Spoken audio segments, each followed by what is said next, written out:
Hello, everyone, and welcome back to another episode of 3 Point Weekly. As we record this, we are only about a little bit less than 3 weeks away from the trade deadline. It's coming up pretty quick. Going to be a bit of a quieter deadline this year, but there's still some big names that we need to discuss, and there's some big decisions that some teams have to make over the next couple of weeks as they decide whether to buy and commit to the playoffs or whether they start to sell and commit a little bit more to the rebuild and try to get a top pick in this year's very tantalizing draft class. We got some interesting discussions to have today as some teams that are a little bit in the middle as to whether they should commit a little bit more or scale it back and take for the draft. One of the most interesting teams that are going to have to make a decision is going to be the Chicago Bulls. They're a team that recommitted to winning not too long ago, trading for Nikola Vucevic, trading for DeMar Derozan, just re-signed Zach Lavine to one of the biggest contracts in NBA history over the summer when he got his big deal in free agency. Not off to a great start so far this year as we cross the midway point. We'll start with you, Tyrik. Which way do you think the Chicago Bulls should head as we approach the trade deadline? Should it look to add a little bit more talent, or is it time to finally have a true proper rebuild in Chicago? Yeah, we kind of talked about them a few episodes ago. It might have been a month ago at this point, but like in that episode, we were kind of talking like we were on the fence, like should they? I believe they don't have their pick this season, so that kind of makes it a little wonky too. It's tough. It's tough to say, man.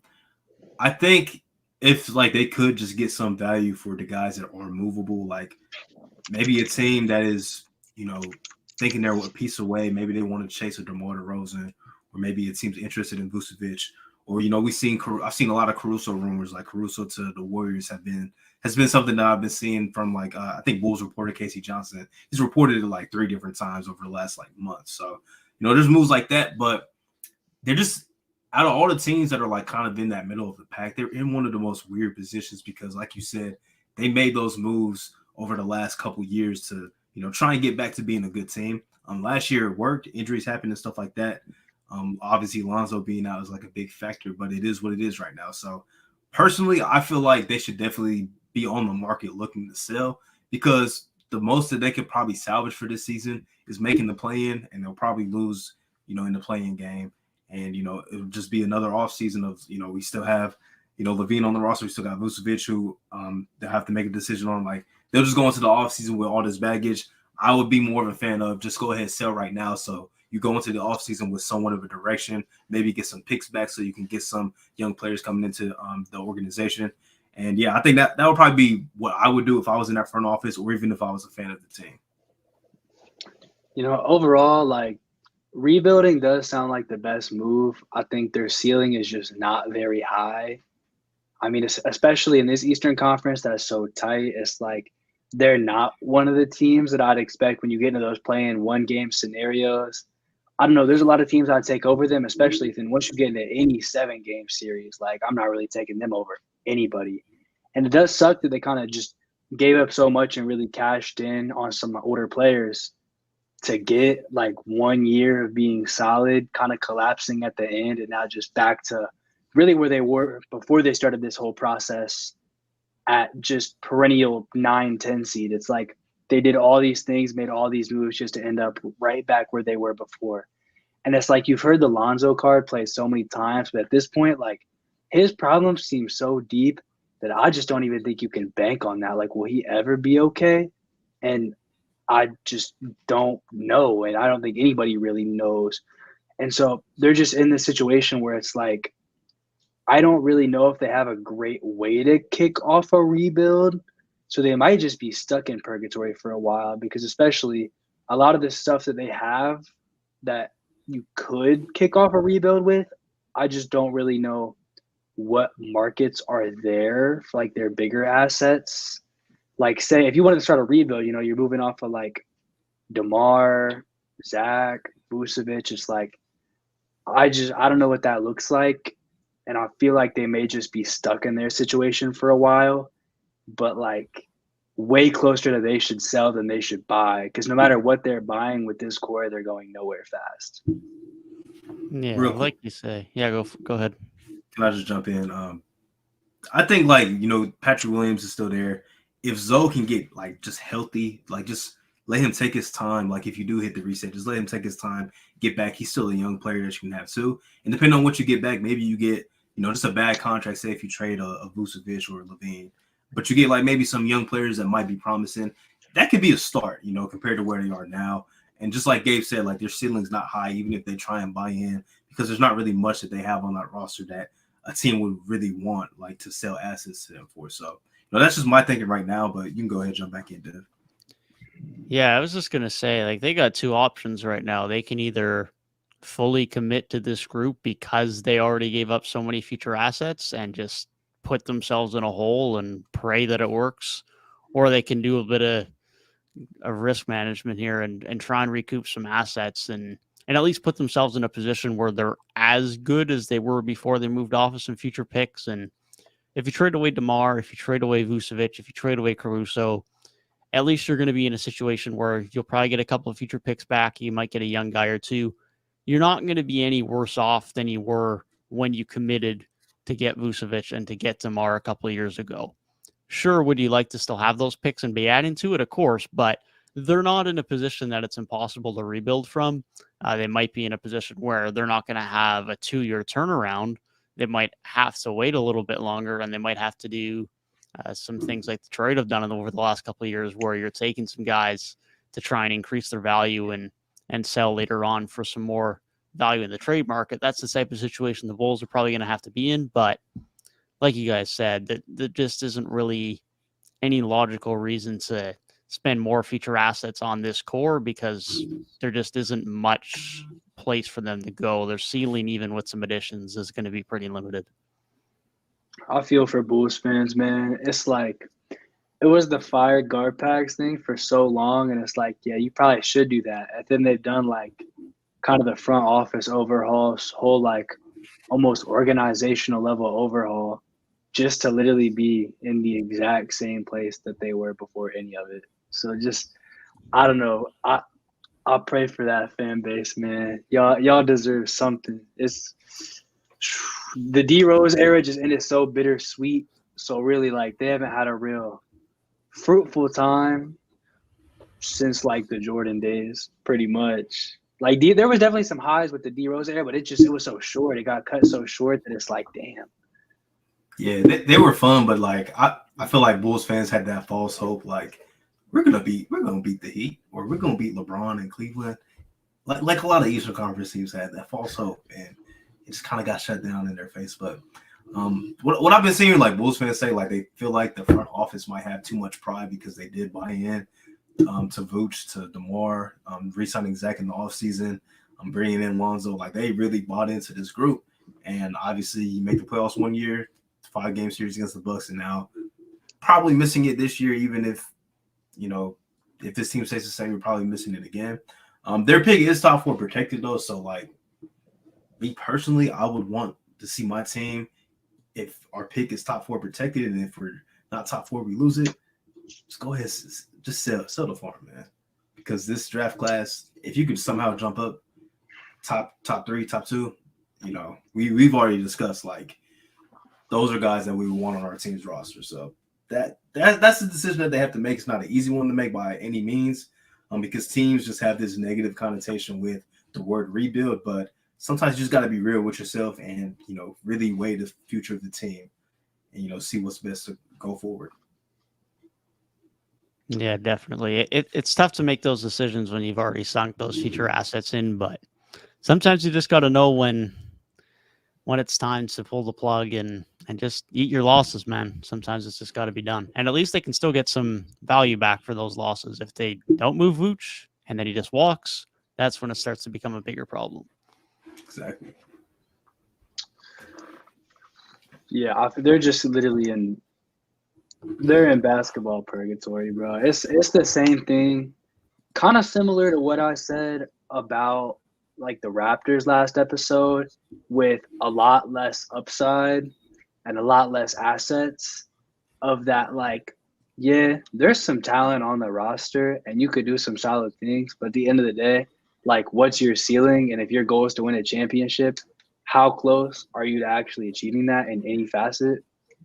And it's like the Bulls are even way beyond the Raptors in like having a chance And I said the Raptors should rebuild. So, like, you can only imagine how strongly I feel about, like, man, yeah, the Bulls just need to blow it all up. We need to start a counter on how many times Gabe says basketball purgatory in the episode. I feel like you say it like at least once every episode. We got to start a counter. I didn't say it last episode, man. You said it twice. So you made up for it. You said it twice today. Well, let's see. Don't bring up the Wizards. Well, while we are on the topic of basketball purgatory, we might as well talk about the team who has been there for a while now, until this year at least, and that being the Pacers. A team that's kind of on the opposite end of the spectrum from the Bulls, where the Bulls made moves and they've been bad, and the Pacers were supposed to get worse, and they're ahead of the Bulls right now. Bit of a losing skid right now, but still have been having a very good year, and are still in the play-in tournament. They were expected to be a team that were supposed to sell this year, but are they actually going to sell at the deadline, or are they just happy to remain competitive for the time being? What are your thoughts, Gabe? I told you last week, bro. I will not be engaging in Miles Turner, Buddy Hield trade talks until I see something happen. Had to test it. Bro, they've been in trade talks for like 5 years. I swear, bro. Like, well, Buddy Hield's got traded though. Buddy Hield's been traded, and as soon as he gets to his new team, I swear they're already talking about trade talks. The only time he wasn't in trade talks is when, like, Rana Dive thought that he was going to be the next Kobe in Sacramento. Good time. That's the only time he was not in trade talks. So it's just, I can't do it, man.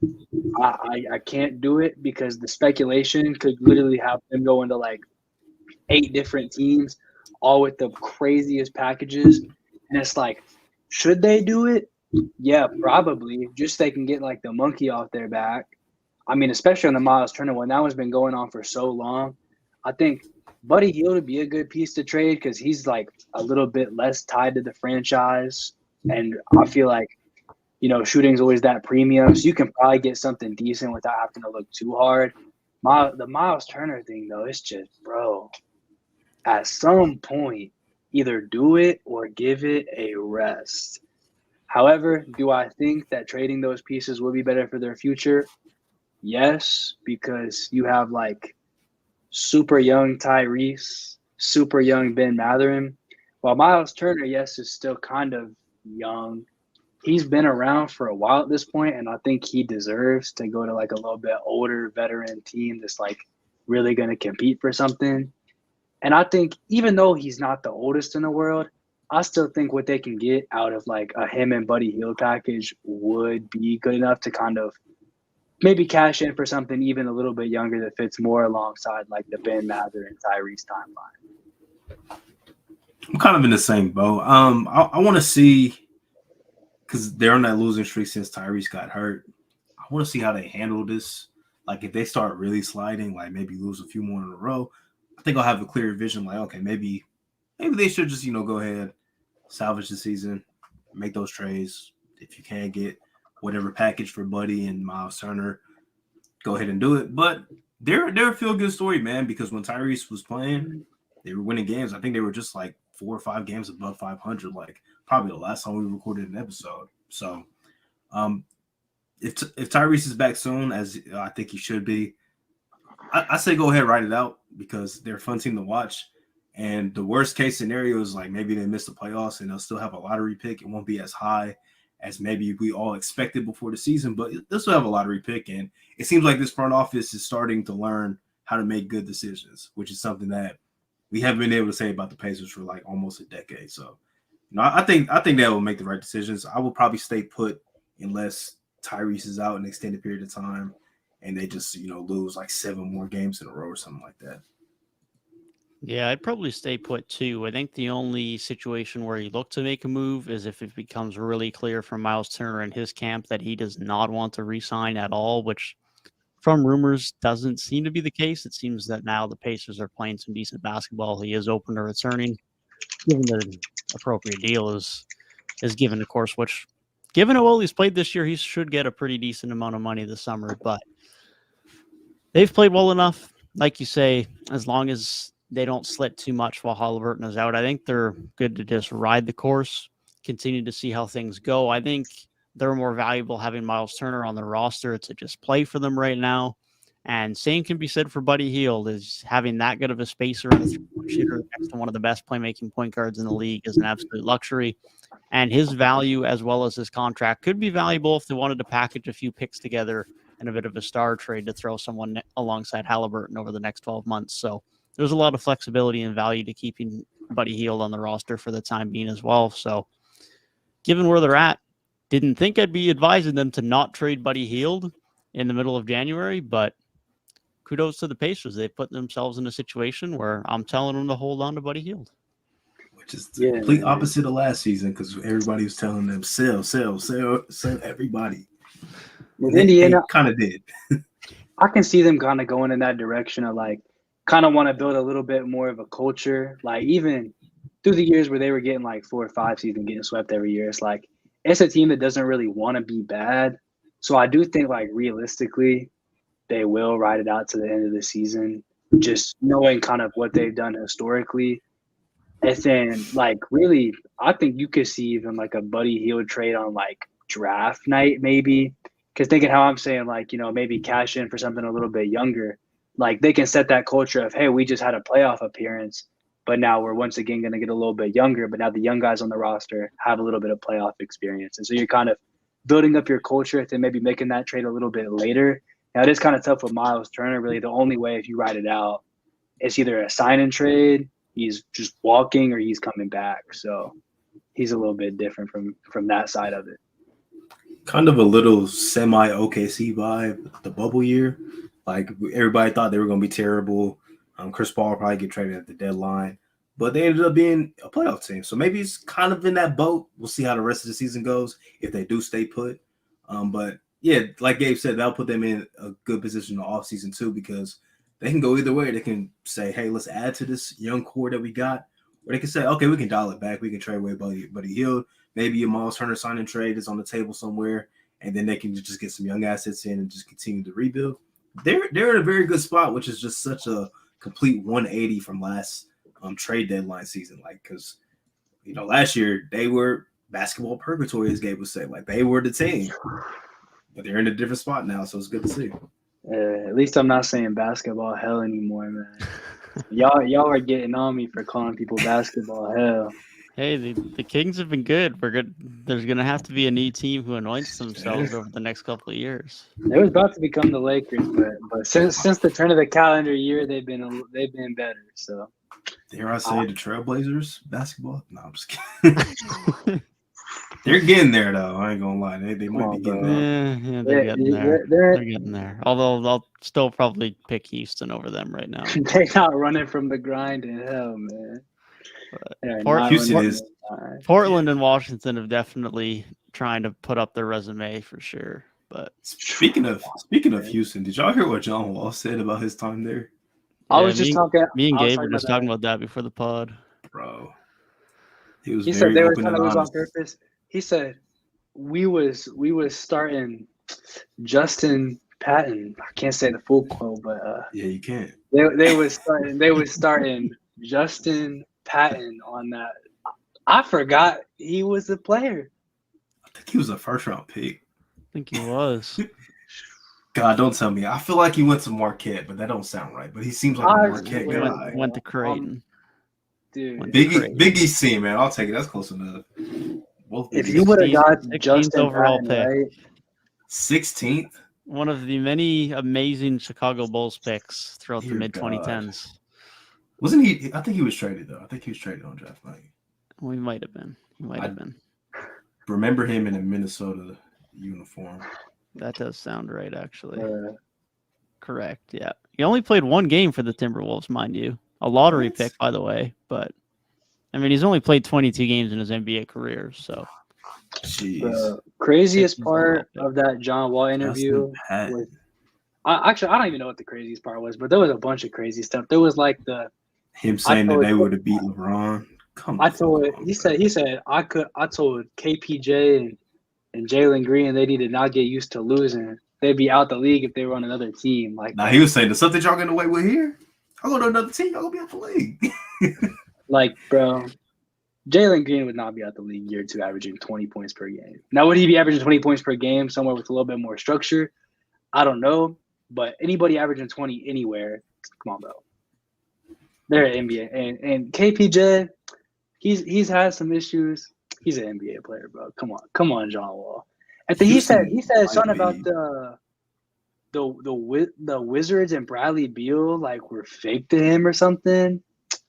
I'm like, dang, I thought him and Bradley. I didn't watch the whole thing. I thought him and Bradley Beal were like boys, man. Nah, remember they tried to create that little rift between them, like when John Wall started missing games and Bradley Beal started ascending. It was like, oh, John Wall's kind of jealous of Bradley Beal. I mean, maybe the organization did. I don't know. Might have been true though. Yeah, bro. I haven't watched the clip yet, but there's a clip that's just captioned John Wall on how the Wizards management and Bradley Beal were fake to him. So I haven't seen like word for word what he said, but apparently he said something about it. And I'm like, man, I thought it was like all love there, kind of. I mean, I know he probably didn't want to leave the city, but like I didn't know there was some beef there. Well, when they were all playing and everyone was healthy and they were winning basketball games, and things were probably good because people are usually getting along well when they're winning basketball games. But I wouldn't be surprised if some things hit the fan once he wasn't playing basketball games anymore. Probably. Good for John Wall, bro. He got out of 2 basketball hells. Is it good for him though? Let's be honest. He got out of 2 basketball hells, man. Clippers aren't really good, and he's not really good. The Clippers are about to be looking like the worst future in the league, man. Clippers aren't playing nobody. This is who's out tonight. Yeah, Kawhi's been playing. The Clippers are supposed to have some of the best depth in the league. They should be fine. That's crazy too. Is that, bro? This is still all players playing tonight.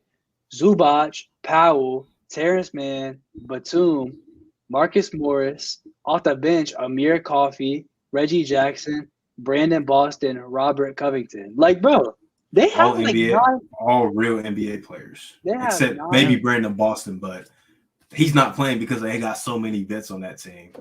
Yeah. Bro, like that's mostly real NBA players playing minutes. And they have Paul George, Luke Kennard, Kawhi, and John Wall. Like, I don't know if Luke Kennard and John Wall are always starting, but that's like 4 starter quality players not playing on your roster, and you're still playing that many. Here's the thing, though. Like, they are missing Kawhi, but he's been playing lately.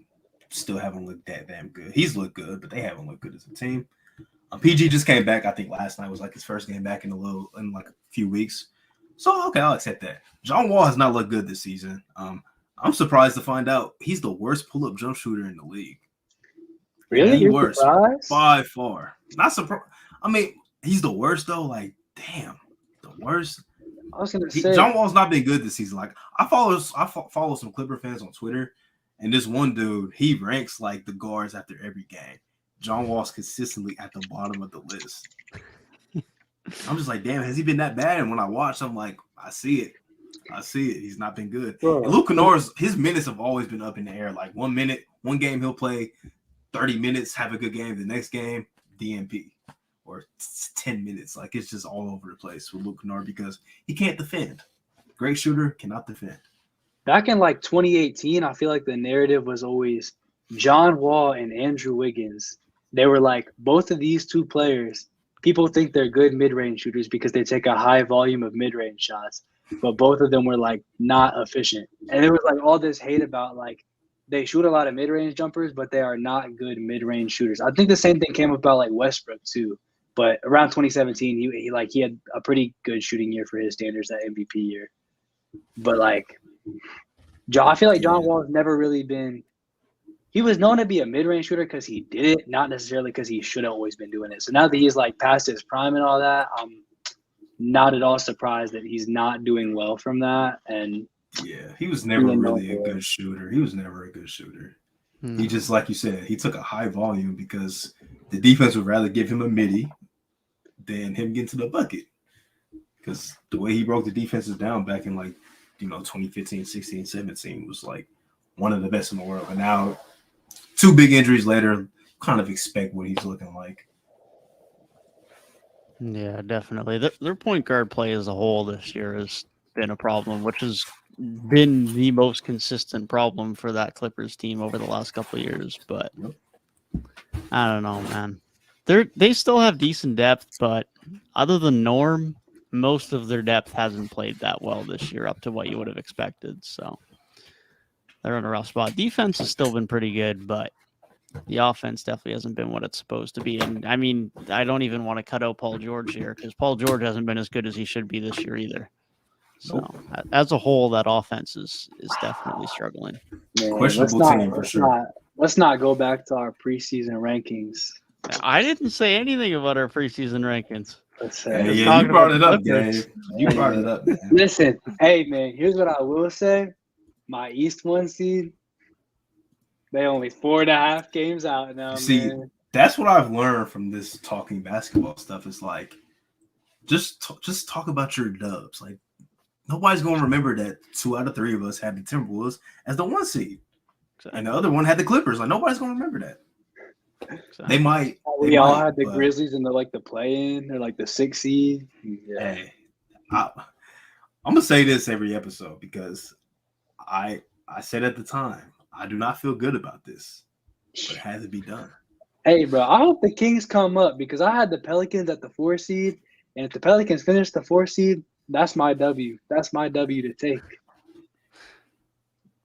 I guess. But yeah. Where are we at? We were talking about we just got sidetracked. We were talking about the Rockets and then John Wall, and we were talking about who should buy and who should sell. Rockets might be basketball hell. I think that's the last thing we'll say about them because not much on that team is worth talking. It's time for the OKC Thunder to buy an all-star, bro. Because listen, buy an all-star. Nah, I think that's a little much. I will say, bro, this team is about to be 500 in the playoff race. They have Chet coming in next year, bro. They still have all that pick equity. At this point, dude, this team plus Chet, they could be for real solid. Especially, imagine this team with Chet in this West, but a year 2 Chet who's had a little bit of experience. Being above 500 in this Western Conference is a 5 seed. So it's game behind it right now. So bro, they could this team could for real be decent. So why not cash in the pick equity and just be good? Clearly, we're in a new era here. Look at the top of the West. Grizzlies are pretty young. Pelicans are pretty young. Kings are pretty young. It's all newer teams at the top. Luka, we've been talking about him as a top player for so long, but he's still pretty young. Pretty much all the teams outside the play-in besides the Warriors, who are basically tied for not being in the play-in, are all decently younger or newer teams. The one that's been around the longest is the Nuggets, and it's basically just the Jokic show. So I think the Thunder should probably not trade deadline wise, but I think in the off season, I think the Thunder should cash in at least a little bit. Yeah, I'm definitely not against them making a move. I agree with you. I think it's probably more of an off-season move than a trade deadline move. The only thing I'll say with them cashing in is I don't really want them to just start throwing future firsts at okay depth guys to borderline starters just because they can, just to get a little bit better.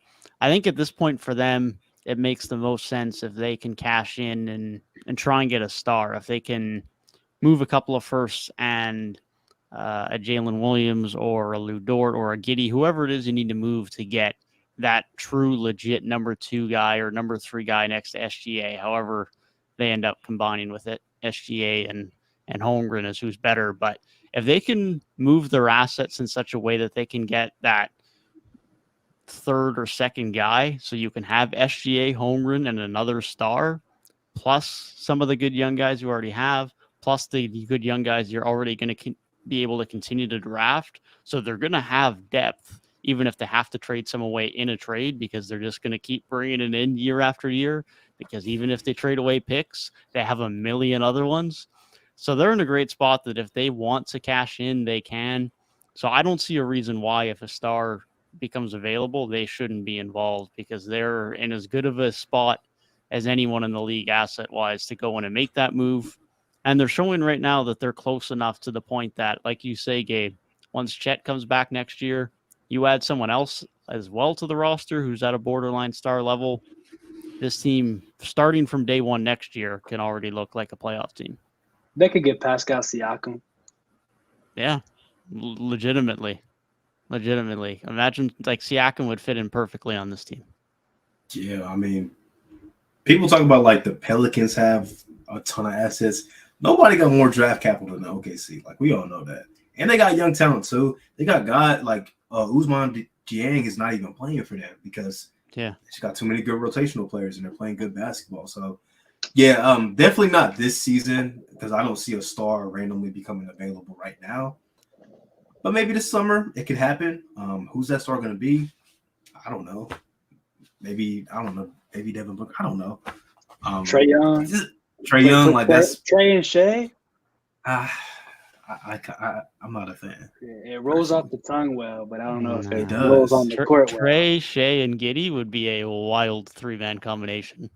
Although Giddey would probably go the other way, but Trey's an Oklahoma kid too. I mean, he is. I didn't even think of that, bro. Hold on. I'm going to say Trey's in Atlanta, kind of not like the biggest basketball fan base, but still like big city. But would you guys prefer to be a young star or just a star that's ready to come in like right now, like whoever it is? Like maybe I don't know, Dame. Like they could throw stuff at Dame that would make the Blazers be like, "Sorry, Dame, we gotta trade you." Like I wouldn't because I don't think Dame's getting any better.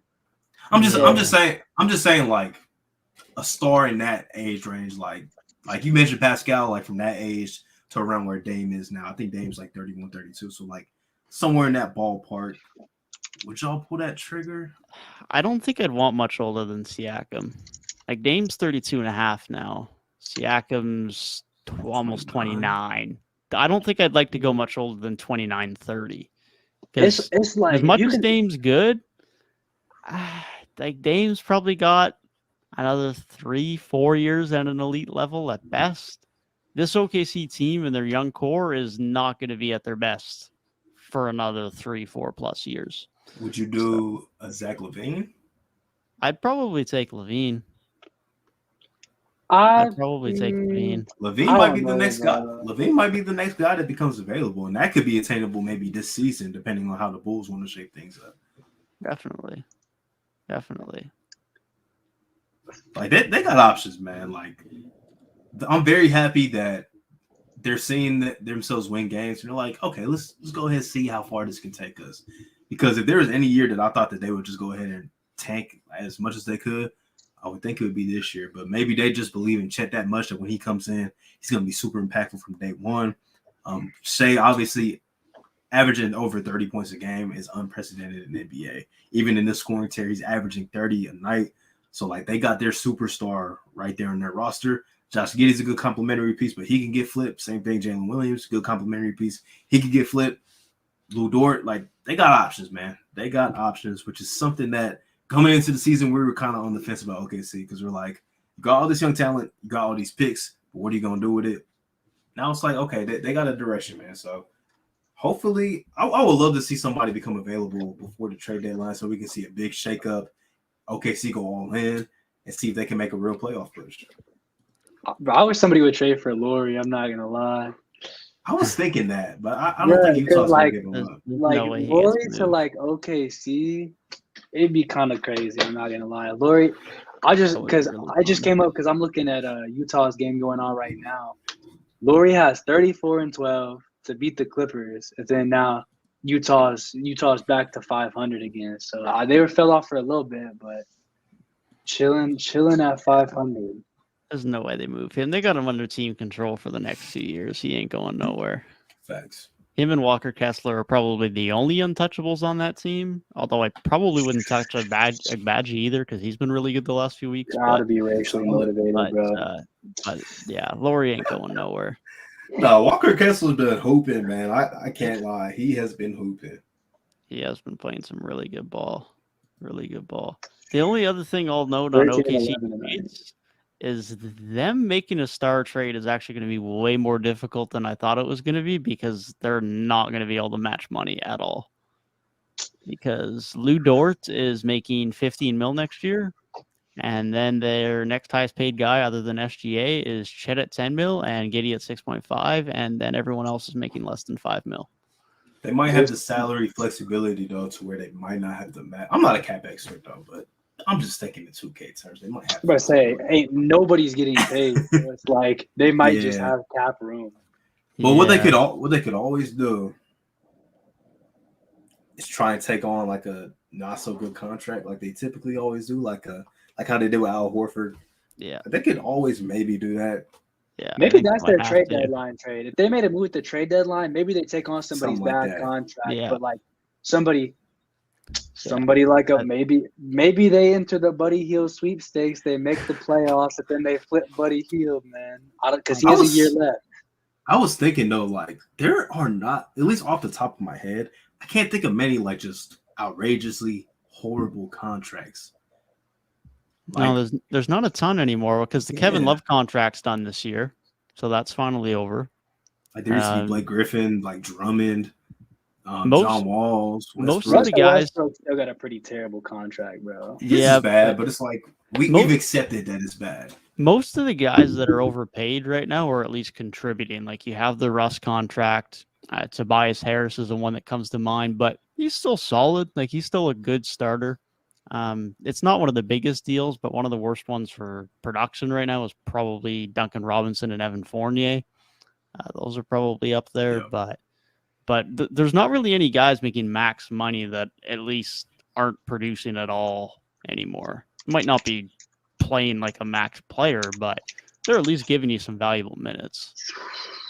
Maybe Duncan Robinson trades in the future for OKC. Dude, but yeah, Miami's contract situation, because I don't know exactly what Kyle Lowry's contract situation looks like, but I can tell you Heat fans. Bad contract. Heat fans probably are not too happy. Which makes it, Masai didn't want to pay him that, bro. Like, he was not about to. That's fair. Yeah, I mean, he's only got one more year left, but he is making 30 mil next year, which is definitely looking pretty rough. Bam is making 2.6 mil more than him next year, which is wild. Yeah, Kyle Lowry 30 mil next year is not. That's a really bad contract for his production. Yeah. Most of like, because I know y'all remember there's a stretch where it was like there were probably like 10 just terrible contracts. Yeah. Around the league, man. Yeah, it was really bad. Like when I do y'all remember when I think it was Drummond that got bought out, and he was bought out of like a $28 million contract, and he was like, "What the? That's possible? Like teams would do that?" Those are wild times. Wild times. Yeah. The one other contract thing I have to say while we're on the topic of it, Charlotte, please don't re-sign Mason Plumlee. Please don't re-sign Mason Plumlee. He's been decent this year. He has been decent this year. But so is your two young centers you've drafted. Yeah. Please don't re-sign him. Please don't. Dang, bro. Charlotte, they won/lost the Tank Bowl. They just beat Houston. And LaMelo rolled his ankle again. Yeah, that's tough to see, man. Yeah, they beat Houston. Jalen Green had 41, and the Rockets still lost that game. That's terrible. I don't know if I saw you tweeted that, but I think I saw somebody say it like, yeah, don't forget about LaMelo because he came back playing. Yeah. Really damn good basketball. He's been really, really good. Hey, man, if he would have played more than like 2 games all year, he would have one of those East All-Star spots probably on lock. Because we keep having these conversations about East All-Star guards. As a 15 seed, the coaches would not be kind of that. Yeah. They would. They're terrible. As good as LaMelo is, they're terrible. Yeah. I'd definitely consider him because if as well as he's played was elongated over an extra 15, 20 games, then yeah, maybe. But yeah. He's averaging like 20, like 24, 6 and 8 or something like that. Man. Yeah. Yeah, been really they good. could get to a 13 seed. That the 13 seed is about to have an all-star captain. So Give me Jalen Brunson, man. give me Tyrese over all of them, respectfully. He's hurt, man. It's gonna hurt his case. It is. It is.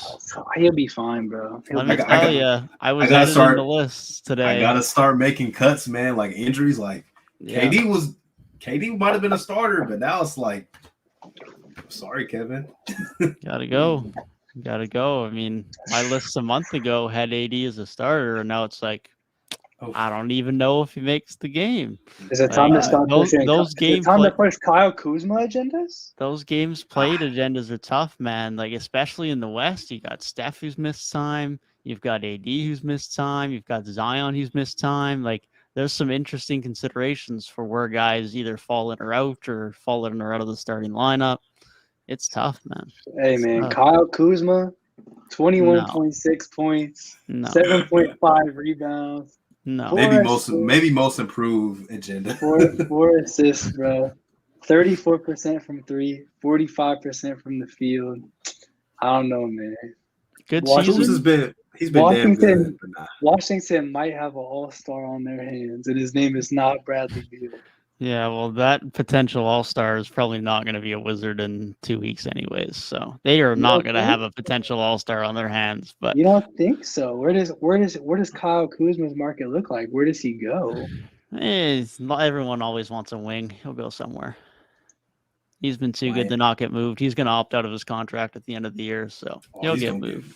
He's going to get paid. He's definitely going to get paid for sure. But if he's not on the team in 2 weeks, then yeah, who trades for him with the intention of paying him pretty big money? There'll be teams. OKC? I don't know, man. The Suns could try to put together a package. So could the Heat. Both those teams need some wings. On the Wizards, bro. The Suns. Oh man. What do the Suns even like? Honestly, what did the Suns have to offer? Loki, Chris Paul's contract. Their offer is like Jay Crowder, Jay Crowder, and some combination of Torrey Craig and or Landry Shamet and a pick. That's their offer. The market would have to be super stale for Kuzma. Yeah, I don't think they get Kuzma with that. I think they got more of a Gary Harris type package. Gary Harris, that's crazy. Yeah. Gary Harris is a great free Eric Gordon. That man can still get buckets. Free Eric Gordon, man. Yeah, he gets buckets for 5 games and then is out for 10, unfortunately. I saw people were putting him on the Mount Rushmore with John Collins and Miles Turner. And I snubbed him. First off, Mount Rushmore is crazy. He's crazy. I made my Mount Rushmore last week and I snubbed Eric Gordon, so all apologies. That's a fair snub because he just started getting put in trade talks like last season. He should have been. John Collins has been like 10 years before he's even in the league. They were talking about this man getting traded. Bro, him and Miles Turner are the ones, bro. That's like they like this. They gotta get traded for each other. Aaron Gordon just got off the list like a couple years ago. That man was in trade talks every year. yeah, bro. No doubt. Hey man, do the Knicks buy? Y'all think the Knicks make moves? Nah, nothing crazy. I don't think. I think they sit pretty tight. They've actually got a team that has an actually positive culture and some pieces that look conducive to winning basketball as a unit. So I don't think they do anything crazy. Maybe they move off of D Rose or something, but and Cam Reddish maybe. And Cam Reddish, yeah. But I don't think they do anything too crazy. Why'd they even trade for Cam Reddish, bro? Riddle me that. I'm starting to think it's a Cam Reddish problem, man. I'm sorry. You think he's not good? You think he's not an NBA player?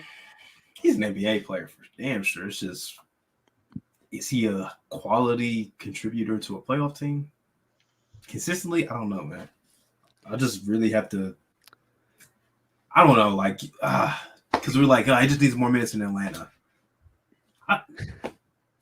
got hurt, was getting hurt, and then I don't know. It's just always something. He was almost on that Mount Rushmore too because he was always in trade talks.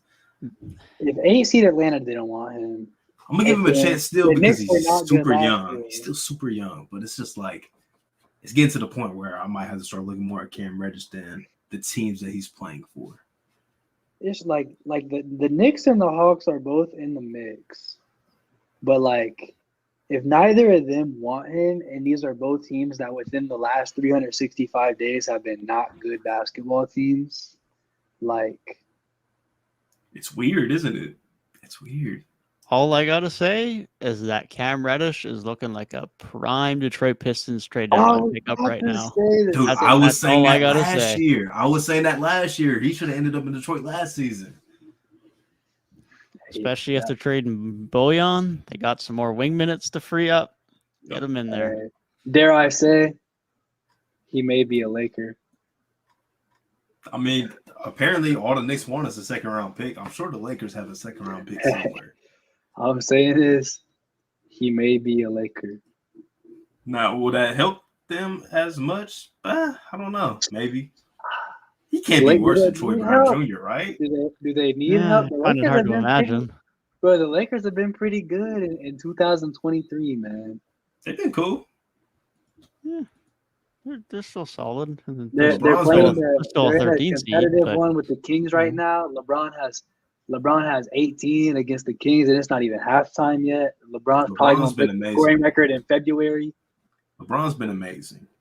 He has. He's been really good. The Lakers have been okay. It's Thomas Bryant, man. It's Thomas Bryant. He saved the franchise. He was what Kendrick Nunn thought he was. For real though, he's been good, man. And I've talked down on Thomas Bryant and how little I thought he conducted to winning a lot over the past few years. So fair play to him. He's proved me wrong this year because I have not given a lot of credit to him throughout his short NBA career. Add him to the list of guys that have a major injury and come back better. X. Was it an Achilles that he tore? Or was this his ACL? I want to say it was ACL. Okay. I remember he came back last year and was hooping. Like, they wasn't playing Daniel Gafford as many minutes because he was playing so good. LeBron's just adding to his GOAT case, though. The fact that it took 48, 9, and 8 to beat the Houston Rockets by 8 points. Hey, Sengun had a legacy game, boy. He was hooping. I was watching that game, and Sengun was unstoppable. I got to the point where LeBron had to start guarding him because Thomas Bryant was getting fed. When Gabriel was getting fed. Was it Jabari? Was it Jabari that was like, LeBron, you played against my dad your rookie season? Yeah, man. He was doing all that joking and giggling and stuff, and I needed 4 boards from him. It took him the whole game to give me 4 rebounds, man. I almost sold my entire parlay. Oh my God, Tyrik the gambling addict comes out again. Yeah, I had to get my parlay ran out though, but he won me some money though because he decided to grab his 4th rebound with 2 minutes left when he had 5 fouls, but he got it. De'Aaron Fox legacy game, bro. 20 at halftime against the King. I don't know, man. He always lights the Lakers up. He does. Yeah, bro. It started back. Got to make the All-Star case. Lonzo. When it was De'Aaron versus Lonzo, when Lonzo was somehow injured every single time they played against each other. De'Aaron's probably always had that beef with the Lakers from those days, man. Do the Kings get 2 All-Stars? It might. So it's definitely possible. West front court is kind of weak again. So it is weak. Sabonis is probably closer of a lock than Fox. Oh, for sure. Which is crazy saying, like, I feel like it was kind of similar to like our DG Jared Allen discussion where I'm like, DG is the better player, but Jared Allen had a better All-Star chance last year. Yeah. I mean, I think both ended up making it if I'm remembering correctly. Correct. I think Allen was injury replacement. Yeah. But they both ended up getting in. So it's like, if De'Aaron Fox isn't just in, I feel like he's in off an injury replacement. Like, is he making a 12-man roster? I don't know. But if it ends up going 14 deep, I think he's there. Well, let's put it this way. One of like Booker or Fox or Dame, one of those guys have to miss. which is wild. But one of them Well, has to Booker miss. can make, and he still might just be out. Well, there you go. So there's your injury Yeah, it replacement, might be right? Book. But Yeah, it might be Book. so I just think they all get in because Book is injured. Like he like makes the All-Star game, they're like injury replacement, and then it's Fox because yeah, 24, them 6, groins. 4.5 on a winning Them team, on a winning groin. Kings team. Yeah, them groin injuries are nothing to play with. So Book might be out through All-Star break. Honestly, yeah, he definitely might be. But man, I mean, Kings are a top 4 seed in the West, so I'm definitely not mad if they're getting 2 All-Stars. That's for sure. they get two, man. I respect it. That'll be a Because I big don't, turnaround.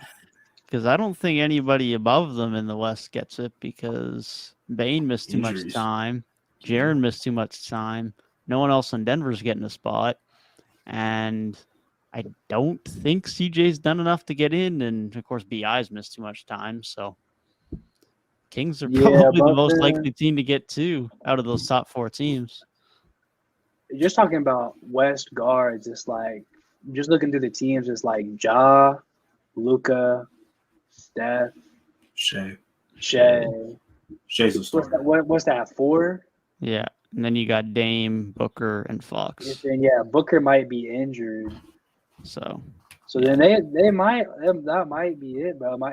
It's like Dame and 2 of them will be wild card, and one of Dame them will be the injury Dame and replacement. Fox, man. It's quite Yeah, because possible. I saw somebody post their ballot earlier, and it's not somebody I'm like trusting or anything, but it seemed like serious picks. And he had Lowry starting. I'm thinking like that's crazy, but I'm thinking like, is it crazy? Is it though? The West front, like the West front court, is kind of mid because Anthony Davis might be injured. Well, he's supposed to come back, but he's missed a lot of time.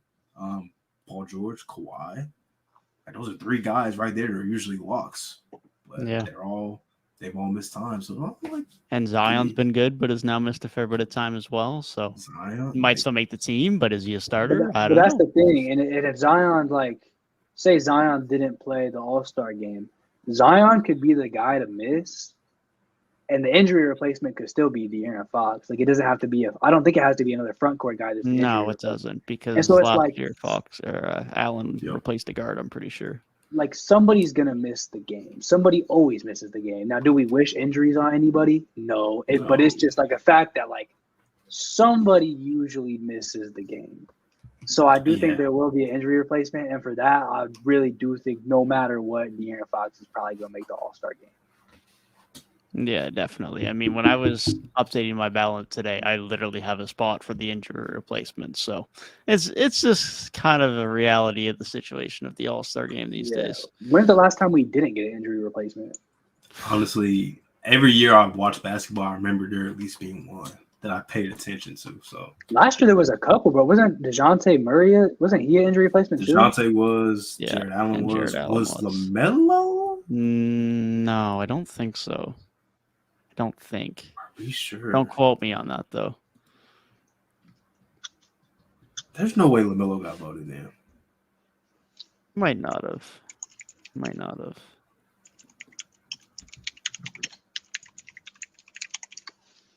LaMelo and DeJounte were injury replacements because KD and Draymond both missed.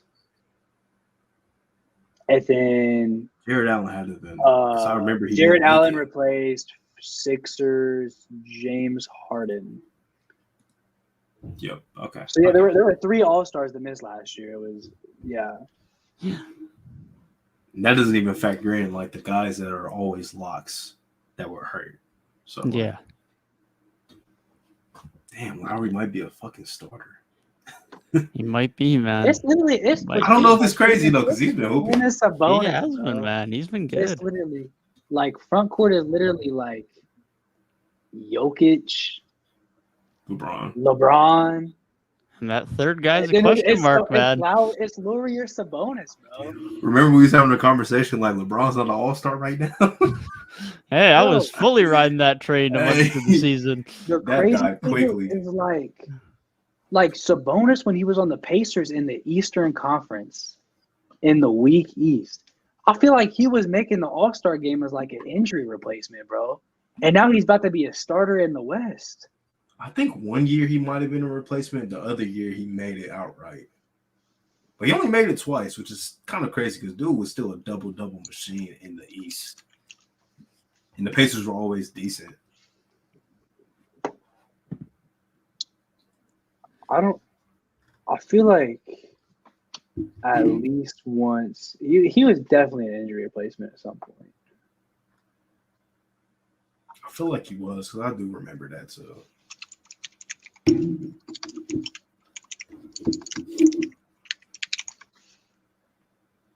He replaced KD in 2021. KD always hurt, man. And I think that was his second All-Star year, wasn't it? Because I don't think he made it Yes. last year because he was like traded Yes. or something. I don't know. Yes. That is correct. So yeah, I don't know if he outright made it in 2020 or not, or unless he made it in 2022 and I'm tripping. Damn. Aaron Gordon might be an all-star this year. Is that crazy? Hold up. I ain't going that far. I ain't going that far down my list. He's been good this year, but all-star? Wait, you said who? Aaron Gordon. I'm sick. Oh, another Wiggins situation, man. Not wrong. He was on know. some preliminary short lists, but he has been since eliminated from the running. Okay. Yeah. If they're gonna find a way to put like Rudy Gobert in the All-Star game. Nah. Stop. But That train's died. But there has to be 3 backups. So one of them is gonna be Laurie or Sabonis, whoever doesn't make it. The other 2, bro, like I think at that point Zion's missed some games, but who else? I'm spoiling it. I'm putting a guy that's missed time. I'm sorry. I'm not putting Aaron Gordon on my list. No. I'm putting Zion and AD, both of them having missed time. Yes. Over Aaron. I'm probably putting DA over him. Relative to your expectations, you're gonna think one thing, but I feel like if you looked at their like stats and games side by side, I'm taking DA over Aaron Gordon. I'm not. I am definitely not. Talking about DeAndre Ayton, right? Yeah. I'm taking Eric Gordon every day of the week. Every day of the week. One is a 1 seed, one is a 12 seed, and one is having arguably the best season of his career. What do you? DA was on the 1 seed before Devin Booker got hurt, bro. If Jokic got hurt, the Nuggets are a 15 seed tomorrow. But you see, it wasn't in spite. It wasn't because of because of Ayton. Like it was Devin Booker had to score 58 for them to come back against the Pelicans. Like, man. Whereas as much as Denver are carried by Jokic, if they lose Aaron Gordon, that team actually hurts a lot because he is really key to both sides of the floor for them. Their defense would fall apart without him. I respect the pick, bro. I keep hearing these Christian Wood All-Star talks, though. Nah. It's crazy, bro. It's no way. Man, I have about 10 wings at least that are getting put in before him. Like, go look at that versus they're arguing Christian Wood. Go look give me Jeremy Grant over Christian Wood. Give me Jeremy Grant. Give me Paul George. Give me Andrew Wiggins. Give me Jaren Jackson Jr. Even though he's only played 20-some games. Like, there's no shot, man. The tops, literally, bro, the top 7 East teams have a guy where I'm like, yeah, they could have a front court all-star player. Like JT, Giannis, Embiid, KD, Jared Allen / Evan Mobley, like Julius Randle, and then like put in Bam. And you literally get all the way down to like the Pacers. But then even like at the bottom, you got like Pascal Siakam's chilling at 11. If you want to give like DeRozan some consideration, because I mean he hasn't been as good as last season, but I mean he's still like an all-star caliber player. It's I don't know. Do you think I'm stuck on the Cavs because you said Mobley or Allen? I don't know if either one of them. Just off the top of my head, I don't know. No, I don't think they do Christian either. Wood, I don't think they do. You're talking about over Christian Wood. That's what I'm saying, bro. Like sure. Thinking of the depth of the East versus in the West. These are all guys that are making it way over like a Christian Wood. For sure. I'll take Jared Allen over Christian Wood. It's weird, man. I've never experienced a year where I've made a ballot and I feel like I'm leaving out so much better talent in the East. It's such a weird feeling. The Mickey Mouse West, bro. I still haven't started my ballots like officially, but I'm just like I'm so scared to do the Eastern Conference guards because I'm just like you're probably leaving like two really good guys off. Yeah, you are. Like You have really, to. really good guys. Oof. You have to. I'm The not. forwards suck too, man. The forwards suck too. Oh, yeah, I'm fuck leaving those out. I'm gonna have to stupid. leave out a guy or two that I really don't want to. If y'all leave out Tough. Tyrese, man, I've been saying it for weeks. Man, now. I'm If y'all about to leave just out- leave out Tyrese just to cause some havoc at this point. bro. Nah, because Gabe been on this his last episode. Like, there's no way y'all leaving out Tyrese. I mean, I'm like, there might be a way. It's just Yeah. got to be done at this point. It's possible. Gonna put Crazy. Freddie in there over him. Watch, I'm gonna make my list, and then my list is not gonna have Tyrese, and I'm going to swerve everybody. Yeah, I'm not looking forward to that episode. I am, but I'm not at the same time. Just making lists and having to cut guys, and then me explaining why I had to cut them. Just cutting hairs at that point. Like, yeah, this guy missed 2 more games than the other one, and his team's a game better, so I just gotta put him on there. Cutting those hairs, man. It reminds me of making our MVP cases last year, cutting these hairs and then having those discussions. Oh, but this guy has this thing, and it's like, oh yeah, he does though. And you make a good point.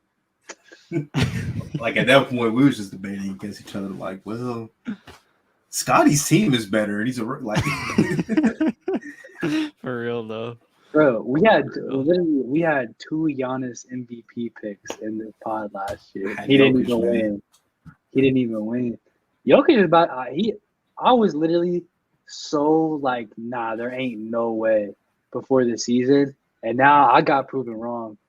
Hey, now it's like this man might win his third. He might. I'm surprised he still has the narrative for it, but the media's pushing it, man. Media's pushing it. I can't tell if the media loves Jokic or they hate him. Like, I think it's both, man. There's like Bro. part of the media loves him, but then there's also people in the media that just got no time for him, or have more than enough time for him to show that they have no time for him. He's not a winner. They'd have like the easiest if they wanted to like go narrative. If they wanted to like tear him down, they could have the easiest narrative of like, okay, yeah, they're the top seed, but what was the race for the top seed? It was the Nuggets, the Grizzlies, the Pelicans, and the Suns. Okay, Devin Booker went out. Okay, Zion went out, and the Grizzlies are still only a half game behind, so that's still a race, really. But it's like there was this big race, and now the Nuggets are still only there. That's because that's the only one whose team didn't get injured to all hell. It's like if they really wanted to come up with those like cookie cutter ass like Mickey Mouse arguments, they really could, but they're not, which makes me think that at least most of the mainstream media has come around on Jokic a little bit. I feel like I didn't realize how like good the top 2 teams in the West are. Like 31-13 is a damn good record this year. Yeah, Like they're both similar records to the Celtics. Right, Everyone else is a bit of a layer below. Yeah, Grizzlies just don't lose, bro. They just don't lose. Aren't they like a 9? Oh, it's up to 11 now? Damn. Yeah, they beat the Cavs by 1 tonight. I feel like it's been like quiet. Like I feel like nobody talks about it. Bro, because people love to hate on the Grizzlies, and we talk about this like every episode about how I don't see how like rivalries. that. In my opinion, that's the most lovable, like one of the most lovable teams in basketball. They play good basketball. It's because they hit the gritty. They know they play good basketball. Literally. They're young guys. Like, I don't know. To me, that's like Listen, if I was a fan of that team, I feel like I would really just enjoy every single night my team is playing. Like, how could you not like that team? No doubt. Team was on top of the world, right? Team is just popping off, and then nobody wants to talk about it. Then Ja goes, "Oh yeah, we're not worried about nobody in the West." And then they lose to Denver, they lose to the Warriors, they lose to Phoenix. Everybody's on their heads. Since they lost I thought to you Phoenix, weren't worried about the West. Since they lost to Phoenix on December 27th, I haven't lost a game. And you know what else is in line with that? They haven't lost a game since I watched them in Scotiabank, so I'm taking some credit. Hey. Hey. He saw the start of the win streak, bro. It was all the anti-curse. I don't know what the term for not a curse is, but it's the blessing. I don't know. We'll take it. It's working. You in person? It's the It's the Devin blessing, something like that, man. I don't know. The blessing, the The blessing, something, bro. We're gonna have to come up with a plan. He blessed. We'll Chris work on that Middleton later. with the All-Star game last year, bro. He did. That's run the prophecy. But On the prophecy. Yeah. people love to hate the Grizzlies. They do. It's overrated weird, at this point. man. You're old heads who hate fun. I'll be seeing just young people too, man. Like, y'all weird. You can still be a big fan, but also appreciate other teams, bro. You can still do it. It's possible. Especially in basketball, because there's not really such thing as a real rivalry. I can understand football. That makes sense. But this is basketball. There's not really a real It's deal because rivalry, divisions man. don't matter, bro. Getting rid of divisions was an L for basketball. When they still have them, they just don't really mean shit. Yeah. They got I don't know. bro.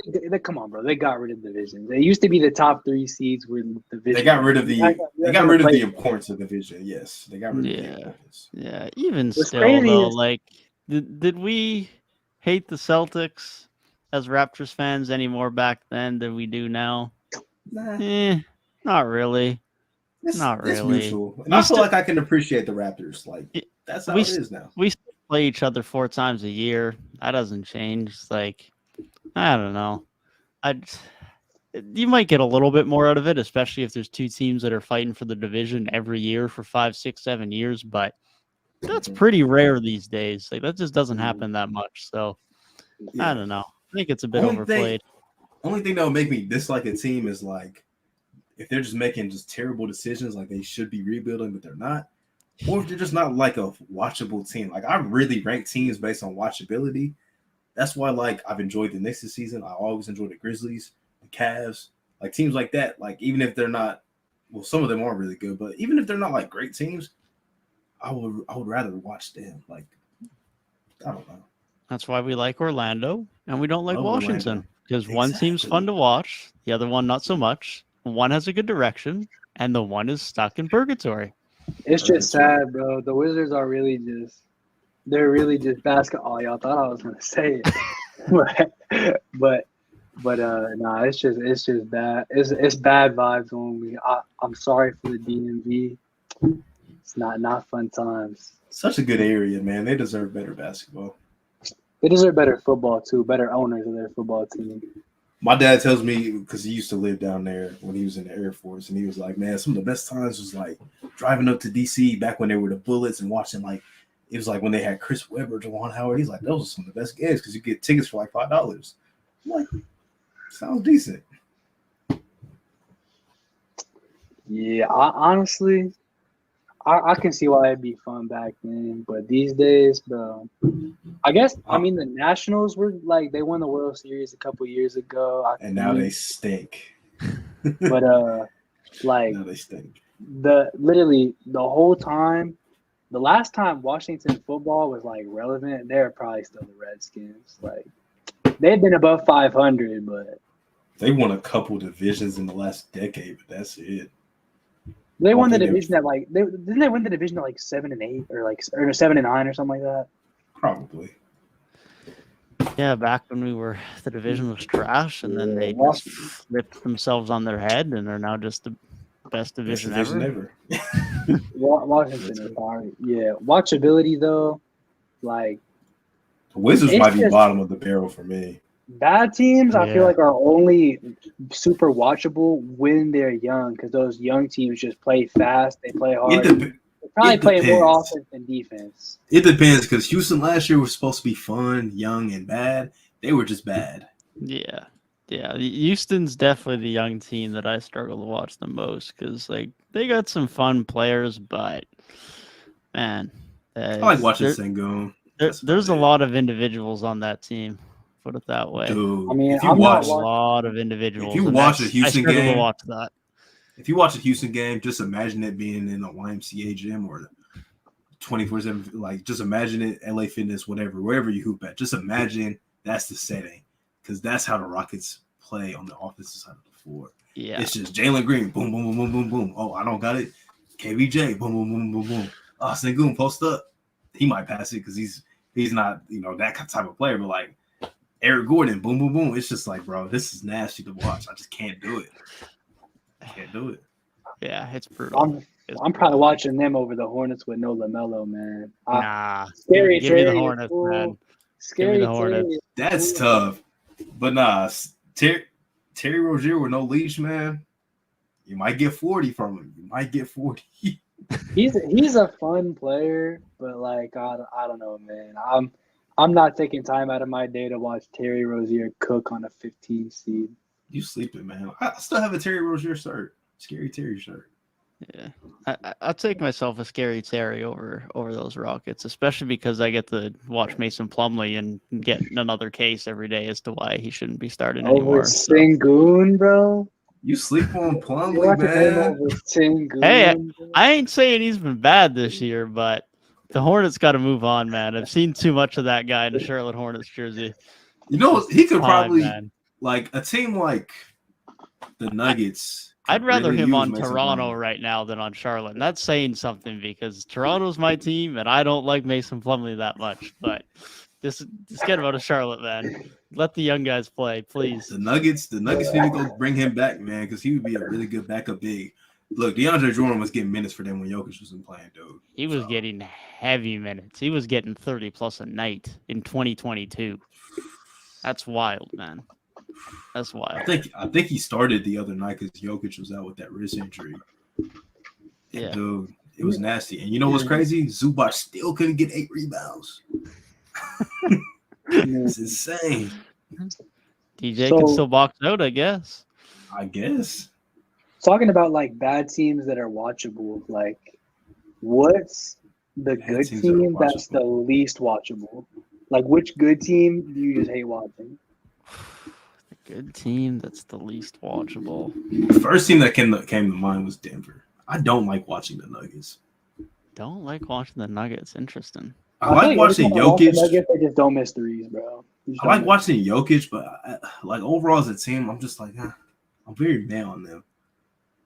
Not that they're a great team, but the best team that I probably don't love to watch is Miami. Not that they're great, but I hate watching Miami.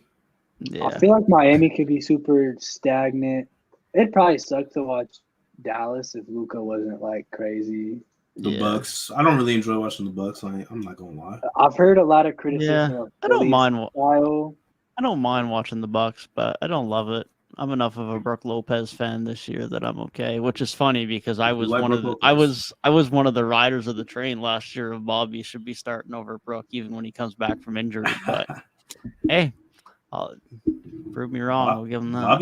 Bobby's still doing this thing regardless, man. He going. Oh yeah, 100%. Yeah, that take by me is definitely no part in Portis being bad. Philly's kind of on the fence. Like, has to be a good match. Has to be a good match. Free throw attempts, bro. That's why it's like they're on the fence for me. But I do like watching Joel like cook. Yeah, I like watching Maxey. Yeah. I think Philly, beyond like the Grizzlies and the Suns, I feel like the Sixers are that next team that like everybody just hates. You think so? Yeah, bro. I feel like all I see nowadays is Embiid slander, bro. Just really? like all this to be worse than Jokic. I still see people trying to make it an argument. Imagine your slander being people saying you're worse than a back-to-back MVP. That's quite the standard, man. All this to be a free throw merchant. But literally, Hakeem was hating on him like 2 days ago. Man, I can't hate on free throw merchants. I lived at the free throw line my first year of organized basketball. So hey, we got told get the contact, get to the line, slow the game down. Exactly. Bro, I will admit though, like the stuff Embiid be doing, man, like he too big to be doing that stuff. I will say that. Hey, the Hawks are above 500 too, and I despise watching them. So they're above 500. So man, I still like watching them just because for some reason I still just hope we're gonna see some level of something different, and then it's just like, yeah, no, same thing. Well, let's try again tonight. Nope. God, I want to say it, bro. I mean, Trae Young will be off the ball, but he's not really doing anything off the ball. I'm not gonna call it The Hawks are not basketball purgatory, but they are stuck in Nate McMillan purgatory. They're just mid. They are mid, but the roster should be performing better than mid, and that's my dilemma with them because I don't know what they do at all. Is it coaching? Is it not? They have to figure that out internally. I have no idea externally because from a basketball fit, they should be good, and they're not. So, is he Nate McMillan, bro? He might be. Yeah. Yeah. It just seems like his teams always get stale after a while, man. No shade to him because he's a coach that he'll get you in the playoffs for sure. For sure. You need to make a playoff. He's not going to do nothing team. Once he gets there, though. Holy. Hey, but you're gonna make it. That's one thing for dang sure. That Nate McMillan will get you in the playoffs. They really made it by the skin of their teeth last year, bro. 2 playing wins, 1 on the road. All to get cooked by Miami. I can't believe, bro. It's crazy. Like, what was it? 8 months ago? I thought the Hawks had a chance. I thought the Hawks had a chance in this series. Miami was playing a Game 7 to go to the NBA Finals. What happened, bro? They'll probably win it. Actually, I don't know. I mean, when your only wing that had NBA experience before the season is Martin, and that's it, you're going to struggle. You're going to struggle. That was our big thing before the season. Like, they were not Wingstop, bro. They did not have any wings. Like, yeah, and especially considering they're a relatively old team, and they've had the injuries that fit a relatively old team, and every night there's 2 to 3 guys playing, then I'm like, yeah, I haven't heard of your name before. That's a bit of a problem for a team that's trying to get back to an NBA final. I had no idea who the hell Jamal Cain was. Yeah. So I seen him consistently get minutes. I knew Haywood Highsmith because he played a little bit last year. Orlando Robinson another dude. Popping off, bro. Him. Orlando Robinson. 4.8 points per game, bro. Playing a lot of minutes lately, man. A lot of minutes. And no shade to these guys. But it's like when those guys are playing heavy minutes for you, that's a bit of a problem if Miami want to be that legit again. They just really lack depth to an absurd degree. It's because Kyle Lowry is taking up all the salary cap to put up 7 points. Why does Kyle Lowry have 8 rebounds and 4 assists? Bro, you're like 6'1". Hold on, how much is he averaging on the year? It's not his average. I'm just looking at their game stats from the other day, bro. If you said 7 points on the season, it's probably not that much higher than 7 points, to be honest. He's at 13. 13, 5.6, and 4.4. He's shooting 39.8 from the field, 33.6 from 3. It's tougher than I thought. He was just a tough watch in general, but I never looked at his stats. It's worse than I thought. His Miami career is a 13-point scorer. Yeah. He at least averaged his 7.5 assists last year. This year, only 5.6 assists, bro. I feel like in like 10 years, like we'll look at like him in a Heat jersey and be like, I forgot that happened. For real though. I would say that, except it might literally be like a 3-year thing, which makes it a little bit more significant. Like at this point, he's a Raptor. At this point, if he stays for 2.5 seasons, like if he stays even half of next season in a Heat uniform, he'll be there as long as he was in Memphis. But see, like until you just brought up Memphis, I forgot he played there. Yeah, he was. He spent 3.5 years in Houston. Most people will probably remember he spent some time with the Rockets. Yeah. And some people will remember he was with Miami. But Memphis will get cast away, and some of Miami will get cast away too. Especially if they don't win nothing. Yeah. Yeah, for sure. I mean, he's forever a Raptor, but I feel like he'll be one of those players who he signs like the 1-day contract to retire a Raptor. Like, you're a 6-time All-Star, and all of those are with one franchise. Yeah, especially if Masai's still around.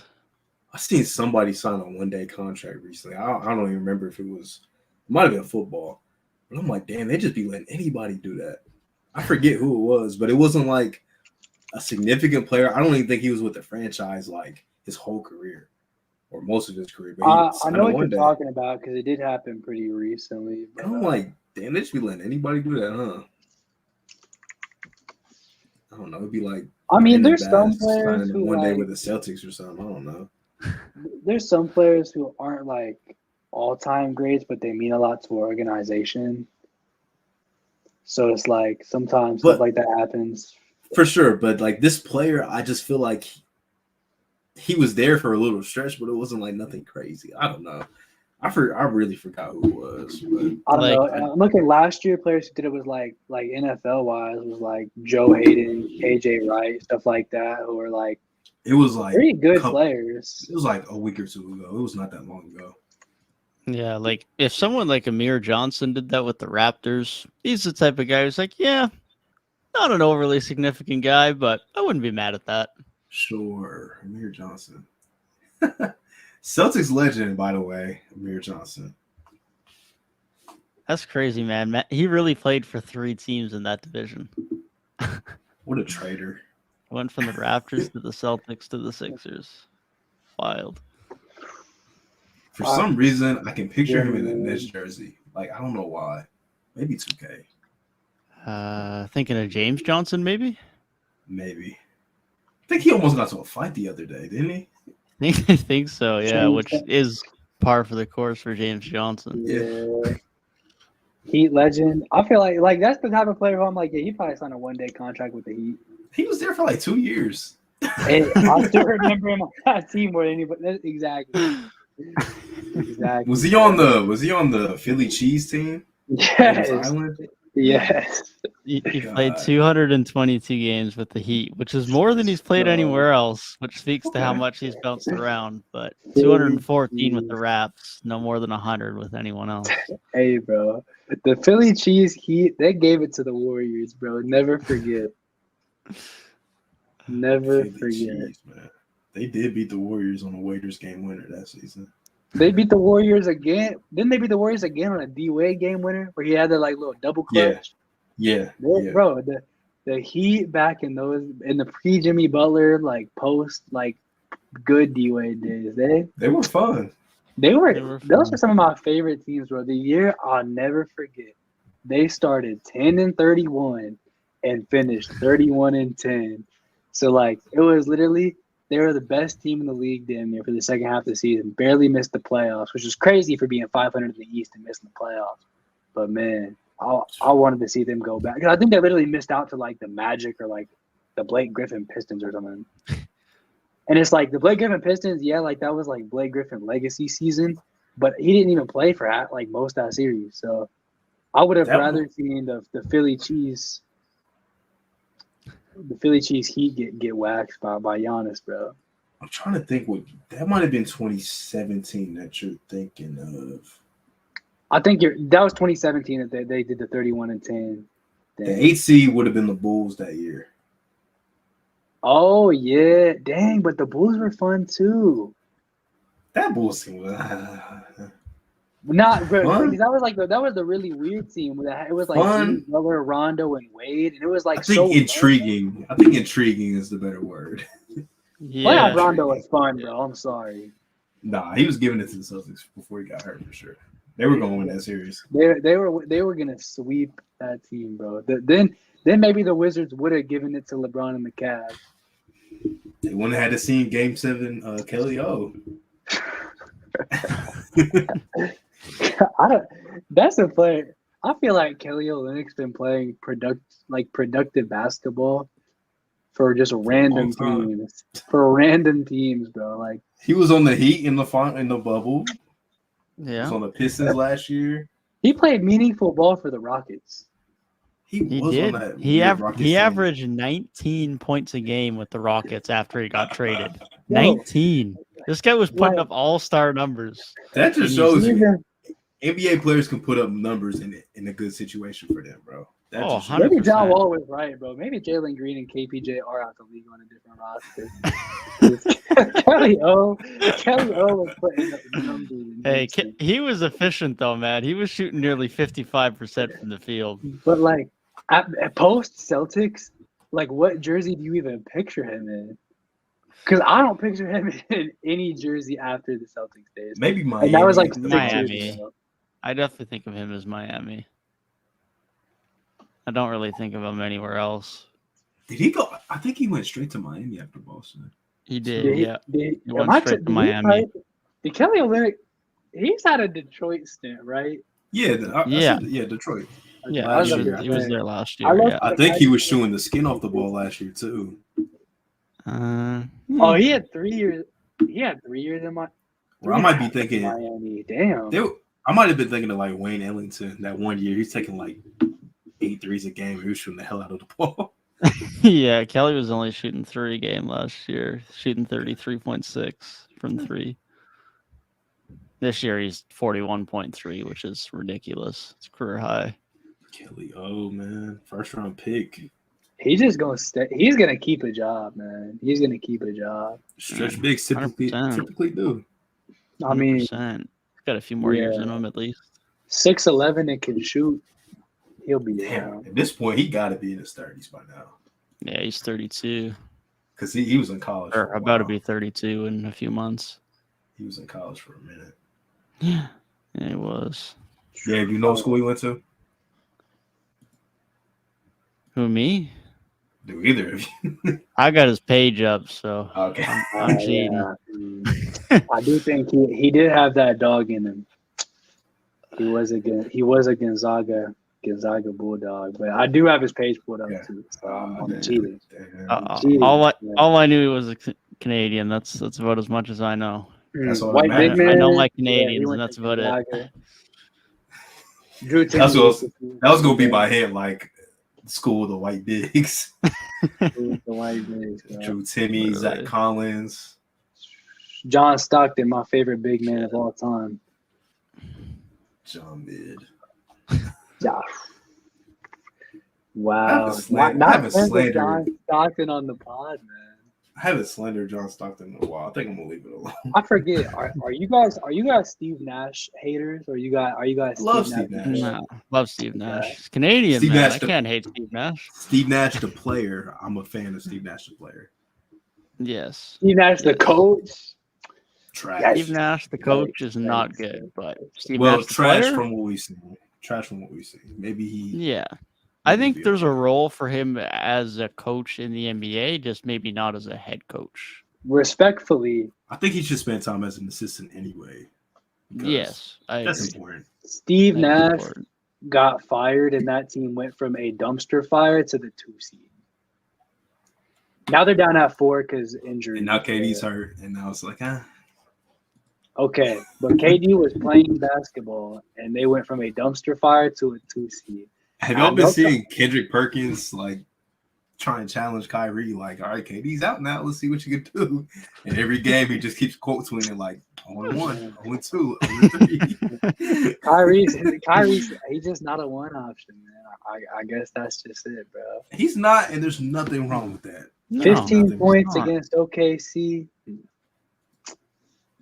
I don't know, bro. No, he's not that guy, and he doesn't He's have in to the be that Georgia guy. team, That's fine. Lost to the Spurs. Oh, Kyrie didn't even play that game. Damn. Yeah, he was running from the Trey Jones smoke.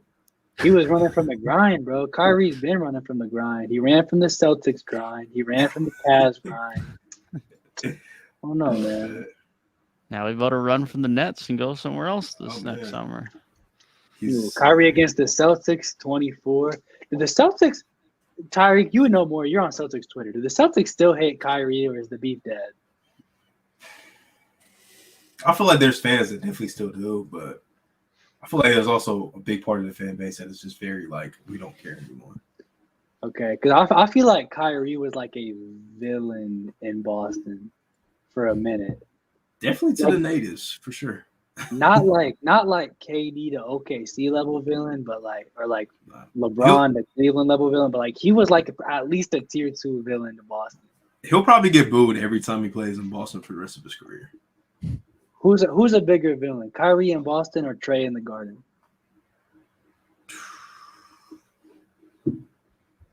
That's a good one. They might be on the same level, honestly. I know it's a cop-out answer, but it's pretty similar.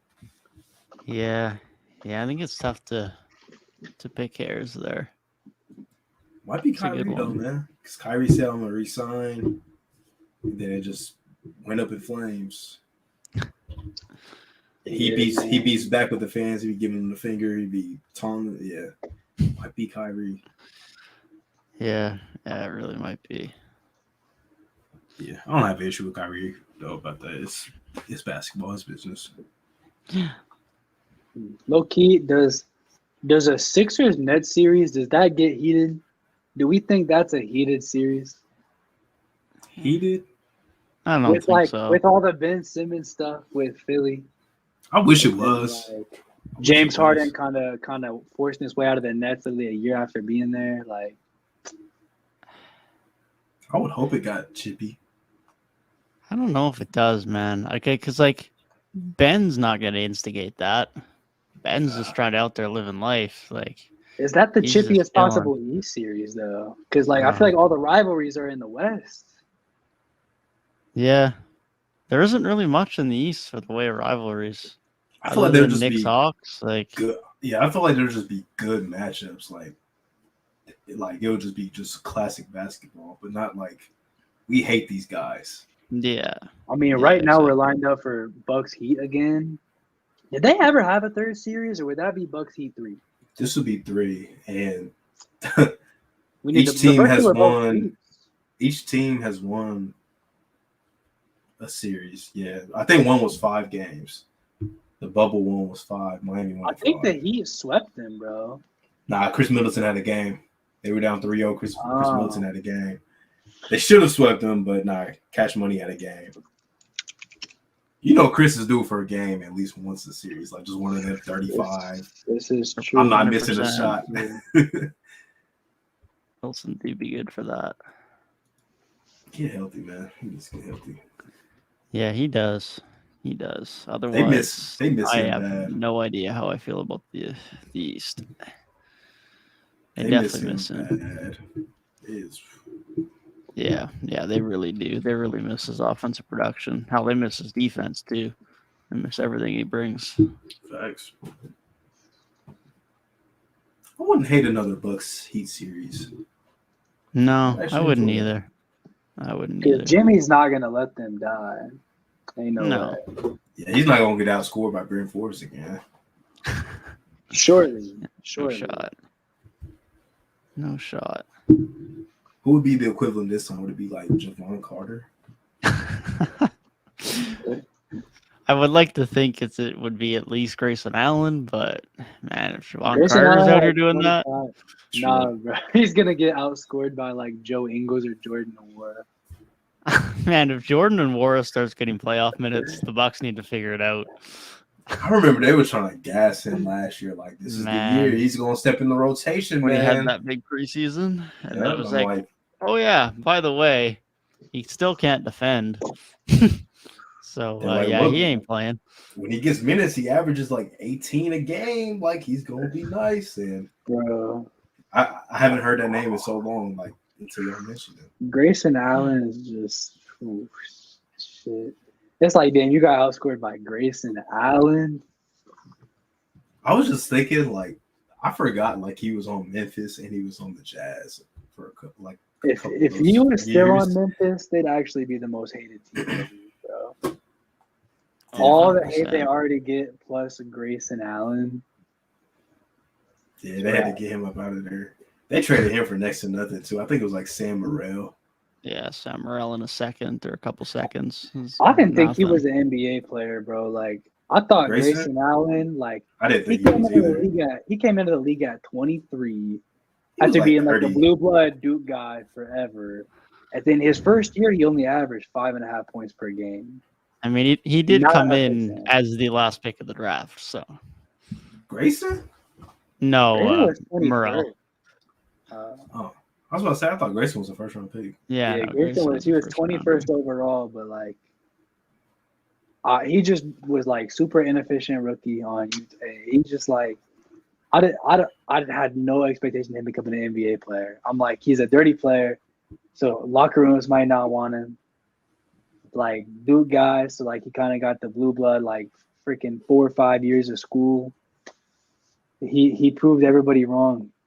40%. You know what I forgot? 40% I saw him dunk like a week or two ago. Like he low-key dunked on somebody. I'm like, I forgot. Like he was like when he got to Duke, he was known as like a high flyer. Not a high flyer, but he'd get up for sure. I'm like, I forgot. Like I just don't see him as that anymore. See him as a shooter. Definitely not. On Basketball Reference, Grayson Allen's nicknames is G Money and Debo. How you get Debo from Grayson Allen? That's I don't know about just that making one. stuff up, man. Isn't Debo DeMar DeRozan? Yeah. That's what I would have thought. Nah. They need to hire an intern to go through and just like scrub the website of all the false nicknames. A lot of them are so bad. So bad. I feel like a lot of them don't even have players like real nicknames, bro. Yeah, they just throwing together some random names. They see one random Twitter account say it once, and it's like, okay, bet at it. Like, wait, let me see if this has it. Okay, bro. Yeah, like I look at Lauri Markkanen's, and it has the finisher because he's like finished, but like it doesn't have the marksman. Like, bro, everybody called him the marksman in Chicago. That was his nickname. But that's not on there. Yeah, those are the men too, the marksman and the finisher. It also has Lowry Legend and Larry Bird on there because he is Larry Bird these days. Yeah, I wish nicknames were still prevalent. Did his points per game go up, or did I just like not notice? He's up 9.8 now. Basically, yeah, it's been going up. Because I remember he was around 23 points a game, and he had a couple off nights, and it's like, oh, maybe he'll slip now, and maybe he'll slip out of All-Star game contention, and yeah, now he's at 24.6. He's been wicked, man. Absolutely wicked. Lock. That's a lock, especially in Salt Lake. That's a lock. Oh, has to be 100%. Is it rigged for a hometown All-Star? Wow, they don't have to rig that. Cavs got 2 last year, man. They were bad. No, I'm just playing. Isn't that how, bro? Like literally, like didn't like. Am I tripping, or did AD win All-Star MVP in New Orleans? Well, maybe. I think Kawhi won All-Star MVP in LA. They've had like 36 All-Star games in New Orleans in the last 10 years, so he might have won one of them. He won it. It was like I feel like it was like right when the Cousins trade happened because they was like, yeah, you're not going back to Sacramento. You're staying here. You got traded to New Orleans.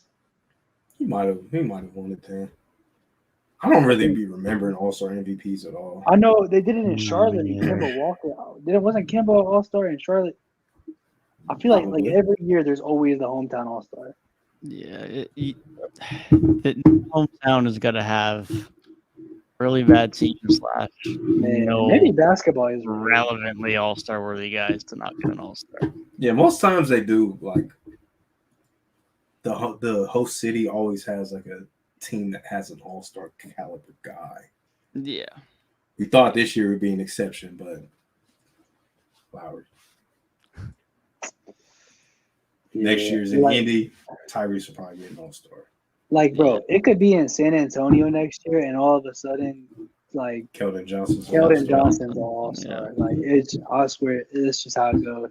Oh, that's another wing I'm considering over Christian Wood. Keldon Johnson. Honestly, if the Spurs get an All-Star, bro, that's crazy. Nah, I'm a big Keldon Johnson fan, but not this year. Not this year. Eventually, maybe. Same for Vassell. Maybe he's super young still. Like it's crazy. Seems like he's been in the league for like 8 years. I don't know why. Yeah, does Jaren Jackson have a chance to get into the All-Star game? Honestly, there's potential. I don't think he does, but I'm not ruling it out completely. I mean, he's basically the best defender in the league. Yeah. I just missed games. Yeah, I mean, reality of the situation is like lots of people probably have Steph making it. He's played 30. Jaren's played 20. Played 27. Yeah. And Jaren's played 27. Yeah, so I don't know. It's not too different than Steph or D-Book or those guys, and now you can argue that Steph and D-Book have had better years, but there's definitely a shot, I don't know, especially man. considering how good Defense Memphis has is half been. the game. If Memphis keep winning out and they end up being at the 1 seed, it's definitely a chance because he gets it over Bane, I would imagine. So it's definitely a chance for Memphis to have 2 and Jaren to slip in. He's been really efficient on offense this year too. Production-wise, the numbers aren't as high because his volume's down, but he's been really efficient. The starting guards in the West a lock. Like, is it Shea and Luka? Yeah, I think so. Ja might. I think Ja will get an argument for some people. Yeah, I don't think it's a lock because I do think Ja has that chance, especially because starters have that like kind of fan vote aspect and all that. Yeah, even regardless of fan vote, though, just objectively, I think Ja still has a chance just because Ja's A, that good, and B, Memphis being a potential 1 seed. But Memphis even is 8 seeds still, higher. even still, with how good SGA's been and Ja missing a bit of time, I think it should be SGA's spot. So, yeah, I think my answer would be no, not a lock. Yeah, I don't think it's a lock, but I think there is a clear favorite, in my opinion. Okay. Are the East guards a lock? No, definitely not. Definitely not. One of them is pretty secure to me. The other one, the other 3 guard spots, you could flip a coin for me and change. One of them right is Donovan Mitchell, bro. It's the second spot that I think has some variance. Yes. Yeah, that's facts. I feel like Jaylen Brown if he's a guard, I feel like he had a real case before he got hurt. Yeah. He still has a real. Oh, I don't know about starter, but he has a real all-star case. Yeah. See, a starter's gonna be tough. I don't know. Only in the East. It's hard in the East because there's so many good options, and it's hard in the West because it's like, dang, one of these dudes is a starter. Lowry. It's so rigged that I really think Lowry is going to be a starter in Salt Lake. First possession. Give it to me, man. You got to get an ISO first possession. ISO first possession. He gets a buck on LeBron. Standing ovation. He gonna cross up LeBron like AI did Jordan in '92.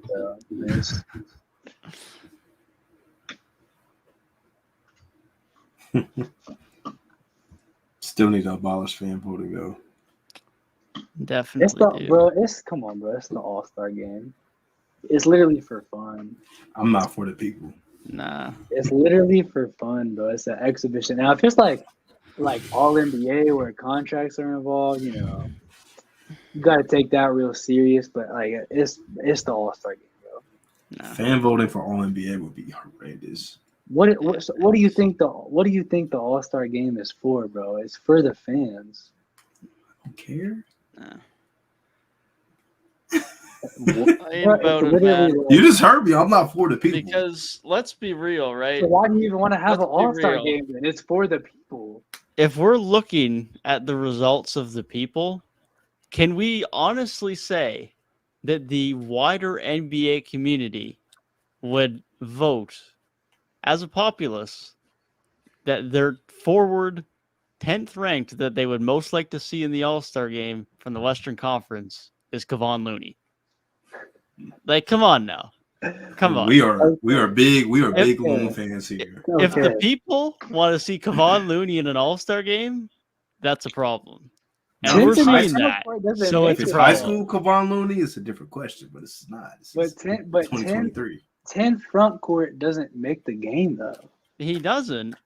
But there is a lot more than 10 front court guys who should be in above Kevon Looney. Bro, same with Austin Reeves being at 9 and Derrick Rose being at 9. Okay. Those are some problems. Wasn't Austin Reeves at like 8 or something like that? The first fan vote returns? Yeah, I think so. Like, It was at 9 in the second one, but it's okay. like, and if that's what the populace says, I don't want to listen to the I'm not populace saying anymore. fan voting should be everything, but I am saying like bro. The fan vote is only decides the starters. One, it doesn't even decide the bench. And two, the game is literally for the fans. It's an exhibition. Look, all I'm saying is when the fans decide a starter who might not have even been an all-star otherwise, Wiggins. it's a problem, man. Bro, Wiggins Problem. Come on, bro. Wiggins deserved it. I'm just saying. Just saying. I was the biggest Andrew Wiggins supporter last year, man. And you didn't have him on your all-star ballot. I will not tolerate this slander, bro. You didn't just not have him as a starter. You didn't have him on your ballot at all. Bro, because listen. I don't even think we brought his name up in the episode. I was being modest, bro. Being modest.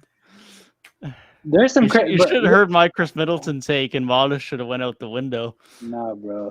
When Trae Young made it as a starter like year 2 with and just didn't make the All-Star team year 3, that's when I knew it was cooked, bro. How is Trae Young not an All-Star? Respectfully.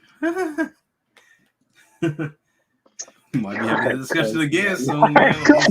I'm just saying. For real, though. For Bro, real. that's crazy, man. That's crazy. Yeah, you've heard me. Well, what's more Jalen crazy? Brunson.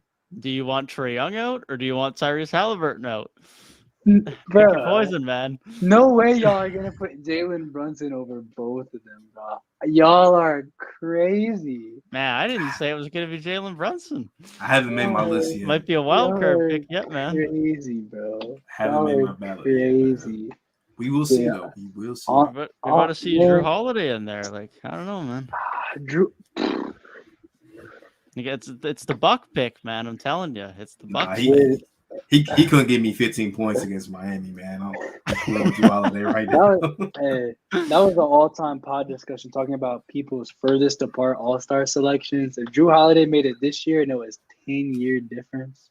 Nah, all due respect to Drew, I'm taking Brook as a guy this year over Holiday as a second Bucks player. So I'm pushing all the Brook propaganda, man. Yeah. What? I feel like I don't got any random all-star propaganda that I need to push this year. There's no like player nobody's talking about that I'm like, yeah, put them in the game. Jalen Brunson is my DeJounte Murray this year, man. I just feel like Jalen Brunson has a little bit too much traction to be like the random guy or like the super like underviewed guy. Well, you feel me? Like, there's not really a guy like that this year. Like, I feel like DeJounte was that last year because he was in San Antonio, but you know. I got enough people pushing back on me about Jalen Brunson, so I'm gonna take it and run with it. Mine might be Jaren Jackson, bro. I'll have to look at my list when I make it. But if I see a spot for him, I'm gonna have to start pushing nasty Jaren Jackson agendas. Push it, man. Yeah, that last forward spot is tough. Defense is really half the tough. game, bro. If you're the best in the league at half the game, Draymond was making all-star games based off of that. Yeah, So hey, yeah. Rudy Gobert is making all-star games based off that for years, bro. I'm finally done with it, bro. I'm finally done with Rudy Gobert in the all-star game for being a fraud. we finished the Rudy Gobert gauntlet. He's gonna start crying again, bro, because he doesn't make the all-star game. Oh my god, give me a break. Is that why he was crying, or was it because? It's because he missed the all-star game, bro. That's crazy. And then he made it the years after. Like, come on, bro. Threw a parade for himself. I might be the biggest Rudy Gobert hater on the planet. I like Rudy Gobert, but there ain't no way he's making an all-star team this year. That's for sure. Bro, the best defense he ever played that wasn't regular season only. The best defense he played that wasn't limited to the regular season was when this man shut down the whole league for 6 months.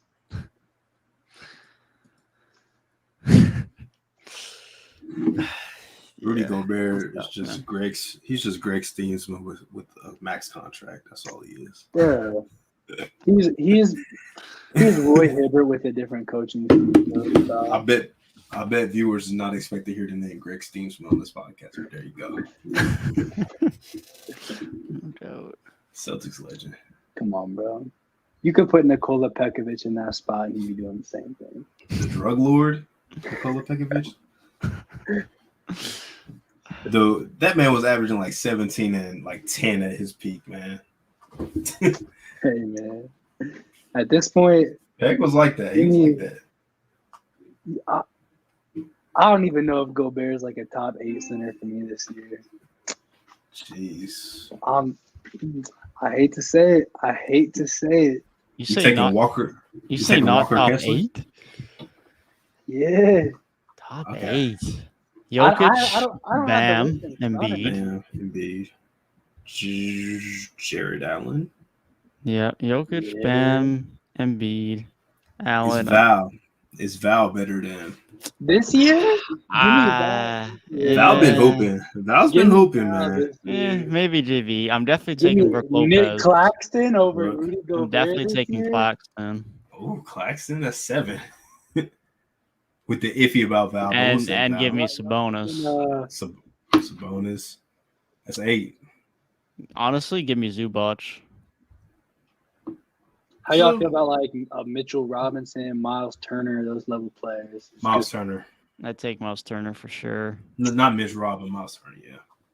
Yeah. And that's even without Nurkic Robert over Williams, Gobert. who's missed Nurkic time. over Yeah. Gobert this year. And I'd probably take Wendell Carter. Nurkic? I'm definitely not taking Nurkic, but I'm heavily biased there. But with That's JV, like with that's 11 centers JV, Steven right Adams. yeah, that's more than enough. Give me Steven Adams just because he's not on a max contract. Give me Şengün because at least he can play offense. Low key. Walker Kessler or Rudy Gobert? Nah, Right come now. on now. Come on now. Come on, bro. Walker Kessler, easy. Rudy Gobert, lowest points per game since 2015. Vucevic or Lowest Gobert? rebounds per game since Give me 2017. Gobert. Give me Gobert. I can't deal with Onyeka or Vooch. Gobert? Gotta give me Rudy. Gobert, he just hurts to watch, bro. The Timberwolves had it all in the palm of their hands. They made the cash-in trade. I was not that big on it. Y'all said a 1 seed. Look, it was boom or bust, man. And I admitted that when I had him as the 1 seed. It was boom I or said bust. it's either 1 seed or they're going to look terrible. They're looking terrible. Well, we were right on one spectrum. Yep. They've definitely been terrible. Yeah, bro. All of the preseason Timber. I'm happy I never hopped on that crazy like Timberwolves bandwagon before the season started because like those all-star discussions y'all were having about Ant-Man. Yeah, he might That get was into getting it. crazy too. That was getting crazy too. He might get an all-star appearance yet. It's a It's chance. possible. He's been quietly pretty good over the last month or so. Just don't hear about it because he's not dunking. He's a guard though. I don't think he's in. Who knows what they'll list him as, man? Basketball Reference has him as shooting guard, but DeMar DeRozan taught me that who knows. Yeah, I don't know what he actually shows up in. I don't think DeMar he's in the was- voting results, so I don't know if I know off of that. I have no idea. DeMar was playing the 3 or the 4 for like 5 years, and they all of a sudden listed him as a guard. Like that was insane. Yeah, that was. Just because he's back in the East, bro. Just like hold him as a guard. Why not? I think he just pretty much always played the 2 in Serrano. So Eastern DeMar DeRozan's a guard, Western DeMar DeRozan's a forward, man. That's simple.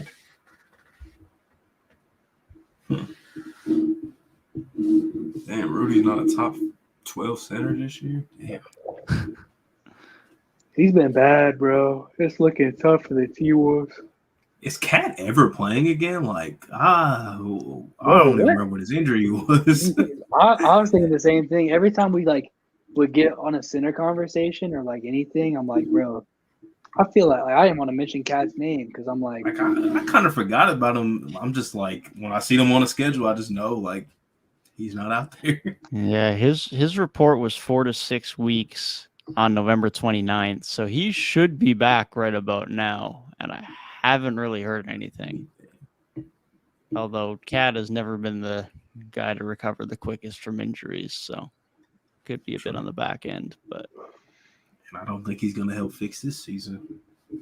No, I don't know what they do, man. They're in a weird spot to say the least. He was having a career year playmaking. The Timberwolves, Purgatory yet? they were asked 2 years ago, bro. They haven't been mid long. They haven't even been mid long enough to be purgatory. Yeah, they about to be though, because Anthony Edwards ain't about to let him be that bad. Yeah. Anthony Edwards about to request out, bro. He's a Hawk. He's going back to Atlanta. It's a Hawk. He's a Thunder. To OKC? Yeah, I could get with that. Shea and Ant, bro. Holy. I could definitely get with that. SGN. Move Dort the other way probably, and off you go. They traded him to a division rival in conference, though. Division rival. They've had battles over the years for the 13th seed.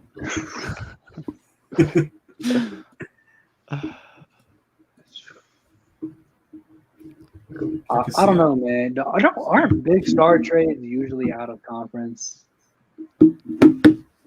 Like, how often does it, man? Boogie, Anthony Davis. James Neither Harden. of their teams are playing. Harden. James Harden's first trade was cross conference, but Paul George. Paul George's first trade was also cross conference. It was their second trade that were both ended up being same side. Is CJ a star level player? All star level? Yeah, player? I'd say so. CJ.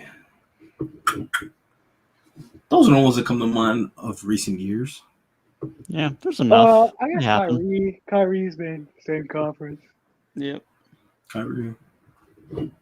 Between top teams in that conference, mind you. Yeah, that's like one of the only ones that is like Kyrie's just been the actual teams that have something to play for. Him and like Harden. Jimmy was technically a sign and trade. Yeah. It's crazy Jimmy's on his fourth team. It don't feel like he's been on 4 different teams because he's just such a heat. Yeah. Like Jimmy Butler being the star player of the Bulls feels like so strange. Which one of those jerseys are we gonna see him in 10 years and be like, damn, I forgot he played there? Is it gonna be Minnesota? I think it's Philly. Nah, I think it's Minnesota. I feel like people always remember the little third stringer story. That's why I think it might be tough to decide between those two teams because like Philly was pretty important though for him too. Because they had their own issues. They had a good little playoff run, but I don't think that's nearly as iconic as Jimmy going out with the third stringers and busting Wiggins and Cat's ass. Yeah, I see people forgetting that. I don't think as many people either know or will remember that as compared to Kawhi knocking that team out with a Game 7 winner. Like we might get reminded slightly biased as a Raptors fan, but that's still a pretty iconic NBA moment. Like we might get reminded about the Timberwolves stuff, like maybe 10 years, TikTok or whatever app is popping at the time. Somebody might make a video like, and this is the time when Jimmy Butler beat the Timberwolves starters with the third stringers. Yeah, but we're gonna see that Kawhi shot every year. So I don't know. When I see Jimmy Butler in a Bulls jersey, it already feels a little like that's weird. You said the Bulls?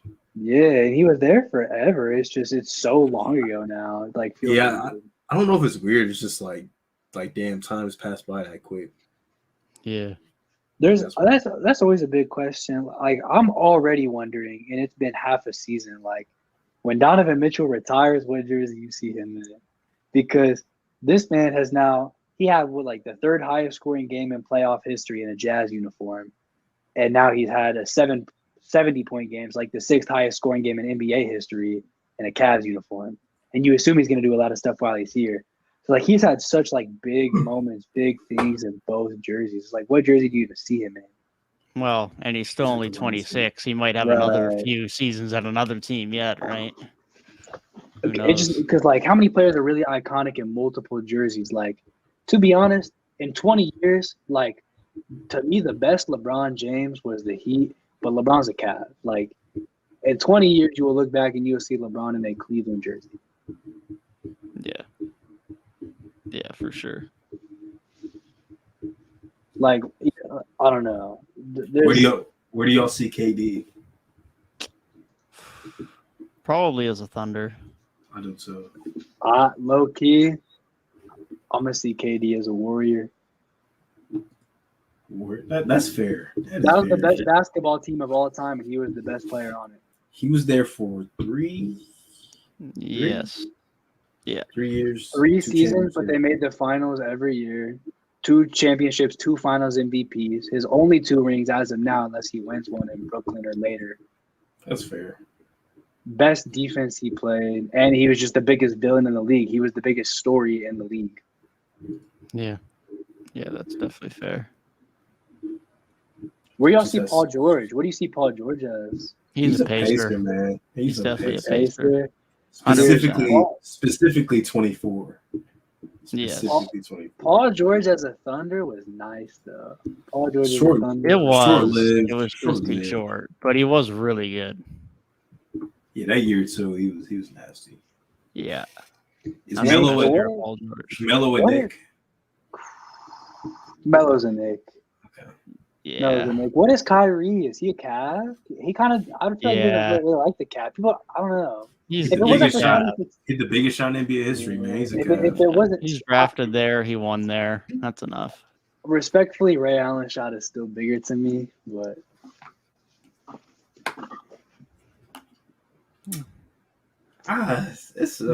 If Kyrie misses, the game is still tied. If Ray Allen misses, they lose the championship. It's like saying who's the tallest midget, man. They were both on the same schedule. I'm cutting hairs, but I think Ray Allen's was just that much more clutch. That's fair. I mean, you can look at it like he's saved the Heatles and LeBron's legacy, and Kyrie beat the best team ever. 3-1 comeback. Like, yeah, both very important. Dang. What jersey do we see Drew Holiday in? That's interesting because he was an all-star. He was an all-star in Philly, but likely played his best basketball as a Pelican, but won a ring as a Buck. Yeah, so that's garbage. He was kind of garbage in that finals run, right? Yeah.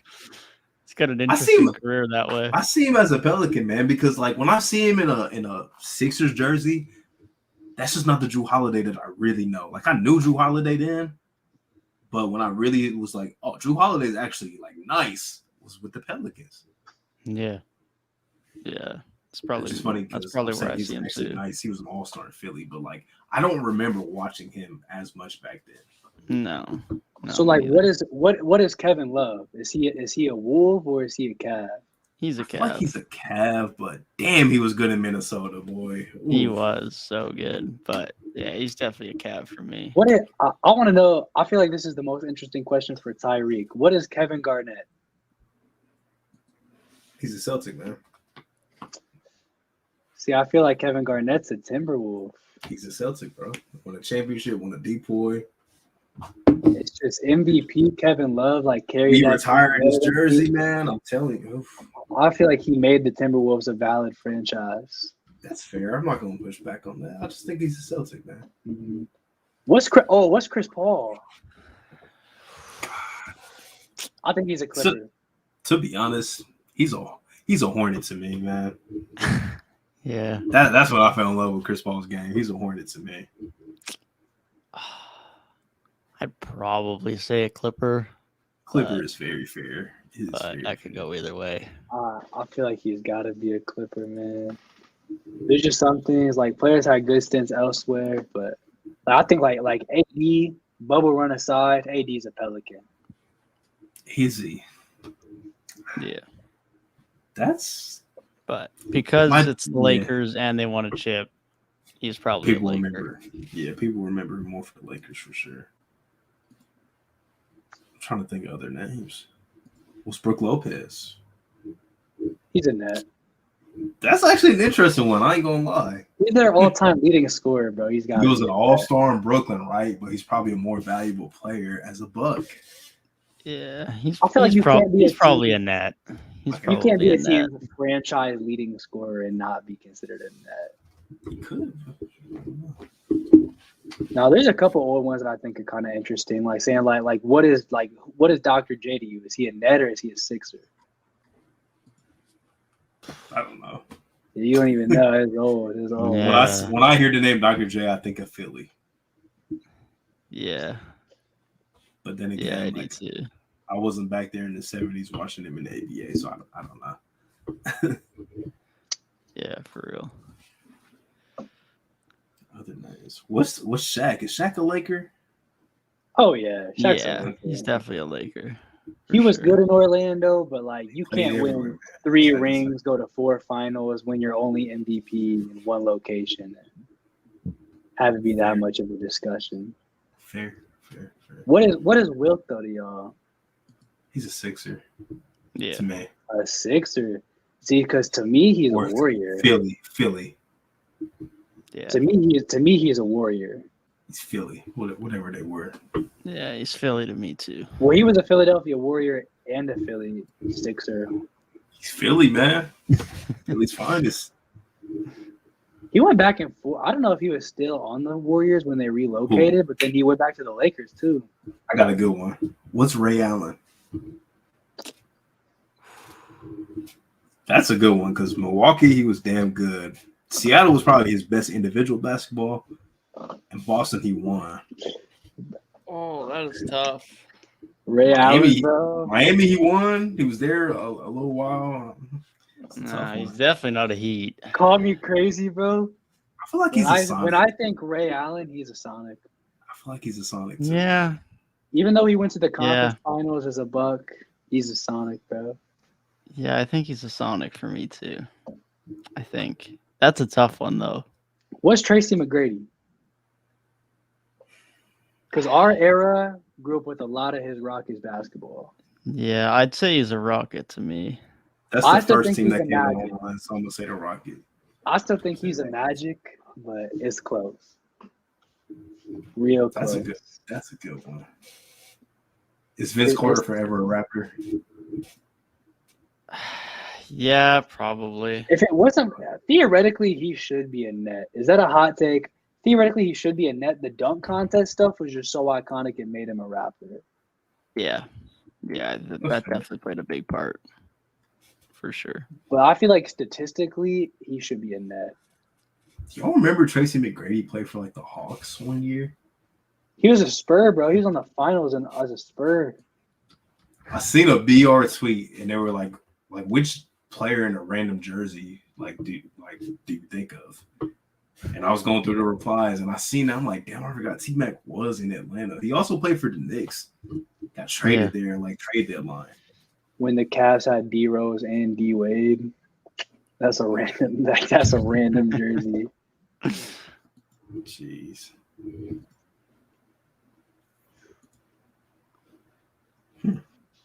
What's Darren Williams? Is he a Jazz? Is he a net? I view him as a Jazz. I probably view him as a net. It ended so sour in Utah. That's why I want to say a net too. Oh, His best basketball was in Utah, man. Definitely. What's Chris Bosh for y'all? Ooh. He's a Heedle, man. Yeah. He's a Heedle. He's probably a Heat. I think Chris As much Bosh as is I a don't want him Heat. to be. I think he has to be. I think Chris Bosh is a Heat. Really want him to be a Toronto. Raptor, but Yeah, there's not. 20 and 10 a night in Toronto, but nah, he's a Heedle. There's some like that. I feel like what is Danny Green to y'all? Danny Green? Yeah, He's a Spur. He's a Spur. Okay, I wanted to make sure it was that set. I was thinking about it. I'm like, damn, he's been so many places. There's some guys that have just been so many places. Like to me, like Jamal Crawford is a Clipper, but I feel like somebody might think he's like a Knick. I would say Clippers too. Yeah, I'd definitely say Clippers. Atlanta Hawks honorable mention though. Yeah, for sure. Like other guys that have been multiple places, like James Harden's a Rocket, no matter how many places he goes. For sure. Like Westbrook is a Thunder. Easily. Yeah, for sure. I think Iggy's a guy like that. He can split hairs a bit because He might be a Warrior, man. yeah, Iguodala, because he's I mean a he's Warrior. won in Golden State, but he was so good in Philly. He's a warrior through and through, I think. I miss feeling Iggy in Philly. Let me give you a role player, bro. When you look back in 5 years, what jersey you see Danilo Gallinari in? Denver for sure. Denver. Definitely. Denver, man. That's back when they were losing like 3 home games a year. Facts. What jersey y'all see Eric Bledsoe in? Ooh. To me, he's a Phoenix Sun, which might sound weird. I was gonna say He's Sun, but Clippers honorable mention, man. Baby Bron. Yeah, I think I'd say Clipper. What about Lou Williams? Clipper. Okay. I thought I might get a Raptor out of Dev. Nah. That was too short lived. Although it was great for us, but Did he win 6 Man of the Year? Yeah, he did. Yeah, 6 man like I'm Lou Will, man. Yeah, he had Isaiah Thomas's award in his house somewhere. Oh no, man. I'm trying to think of more names. Oh, here's another one. Amari Stoudemire. a Who son. is he? He's a He's a son. son. He's a son. Knicks fans might feel some kind of way, but he's a son. For sure. This is random. This is hella random. What's Harrison Barnes to y'all? Because he was on like the Mavericks and the Kings. Like I feel like he's had lengthy stints with both the Mavericks and the Kings. Low key, he's a king, man. He's a king more than a warrior. If they make the playoffs, I don't- he's a king. I He's a don't king, know, man, because like if he leaves in free agency right away, is he a king? I don't know, man. I don't know. Is he gonna leave, man? They're gonna throw him another bag. What do you mean? Oh, wait. Here's one I want to think of. What is Lonzo? Undecided. Because I think he's a Laker. Undecided.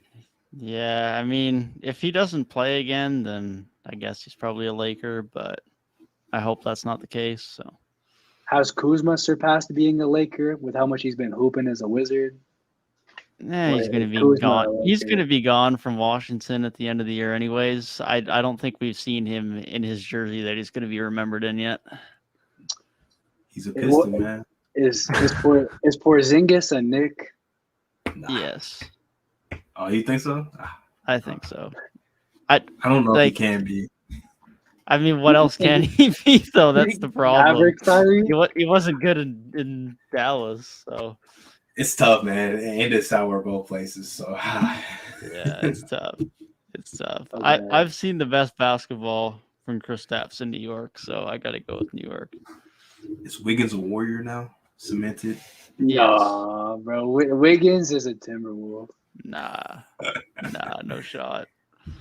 20 points a game on 22 shots. Yeah, Timberwolf. When you look at his stats, bro, as like they were not efficient, but like he had High volume scorer. bro. Yeah. He was just on there for so long. Number 1 pick that started his career there. Like he had star expectation there. I think he's a Timberwolf. What's D'Angelo Russell?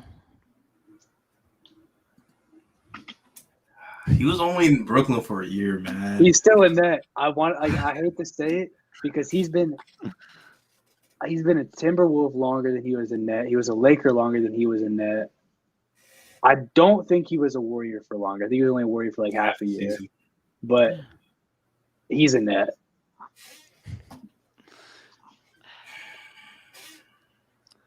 I damn near want to say he's a Laker, man.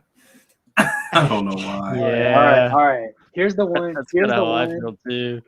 Here's the one I need y'all to think of that I think we've been saving for way too long. Mm-hmm.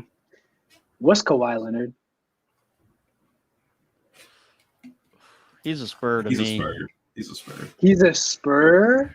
Longest Yeah. period of time spent with one team. Yeah, and won a his title. His best years, too. He's a Yeah. Raptor. Nah. He's a Raptor. He's a Raptor. He's a Raptor. He's a Raptor legend, but not he ain't a Raptor. He's a Raptor, bro. When you look at a That's bias. Kawhi Leonard, when you look at Kawhi Leonard's career highlight tape and like the top moments of his career, the amount of memorable moments he made in that one season is damn near half or more of like his career highlight reel of like the top things he did. Like when people remember, like when you think, oh, what did Kawhi Leonard do in the NBA? What's the first thing that comes up? Philly, that series. You're gonna think, oh, down 0-2 against the Bucks, had a comeback against the MVP and the 1 seed. Okay. Then like, oh, I know there was some injuries, but he took down like the GOAT Warriors. How about clamping up LeBron as a 23-year-old? Stacked team though. Stacked team. He's the best And player on the floor. Was he the best player on the floor? It's pretty close. For his team. Like in the 2019 whole postseason, he was like the best player in the world. Spurs won 67 games behind Kawhi Leonard. I think the problem is that everything in San Antonio just gets a little bit less attention, so it didn't get quite appreciated as much as it would have otherwise. It just I don't know, man. It ended so sour, so weird, and like in the post Tim Duncan era, they did have the one real good season, but like he still had Tim Duncan and them around. Then they had the good 2017 year. Then he was kind of out.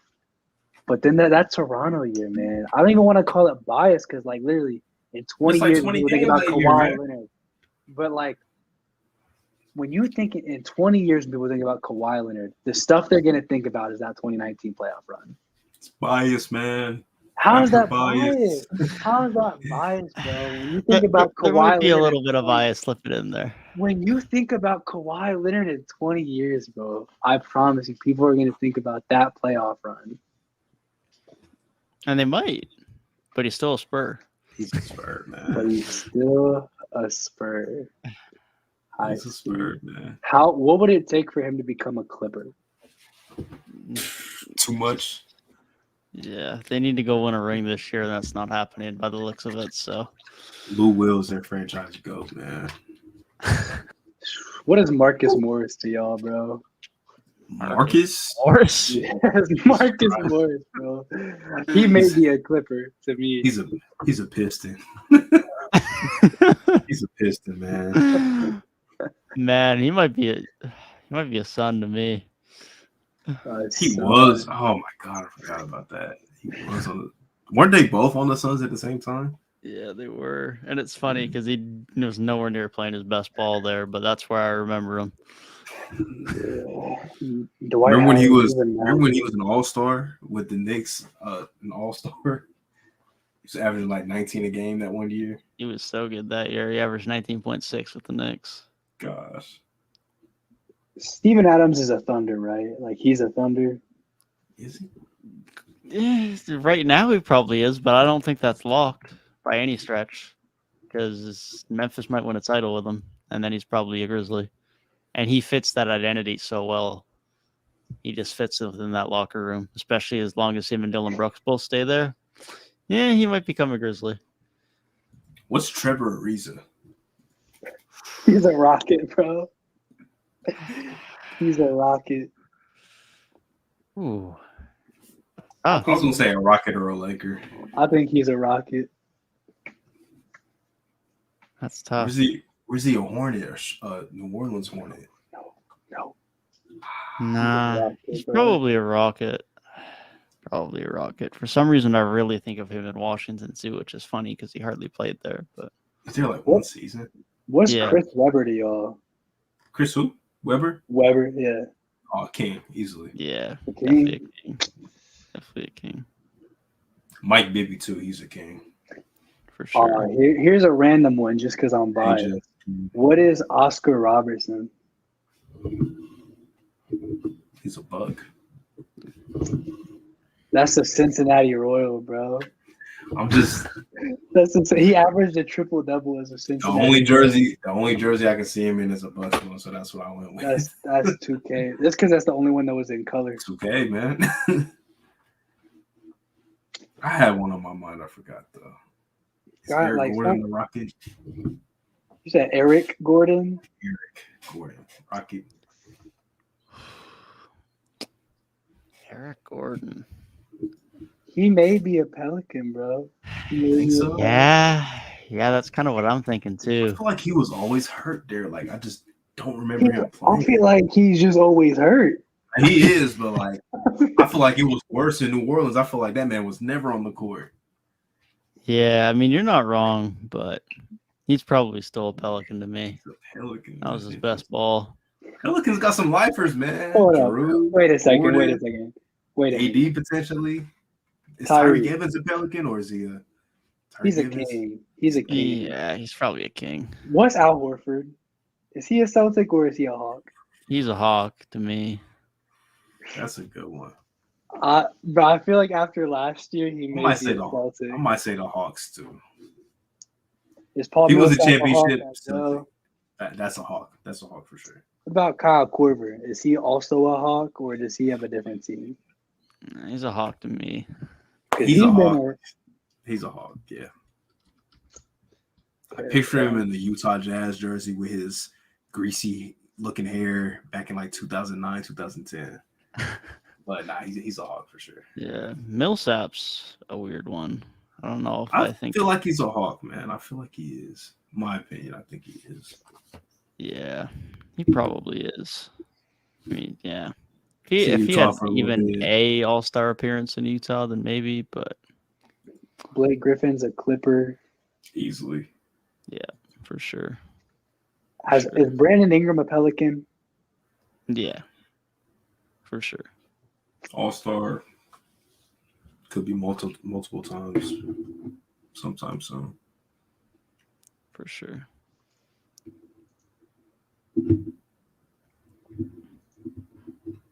Man's asking us Danny Green. Wow.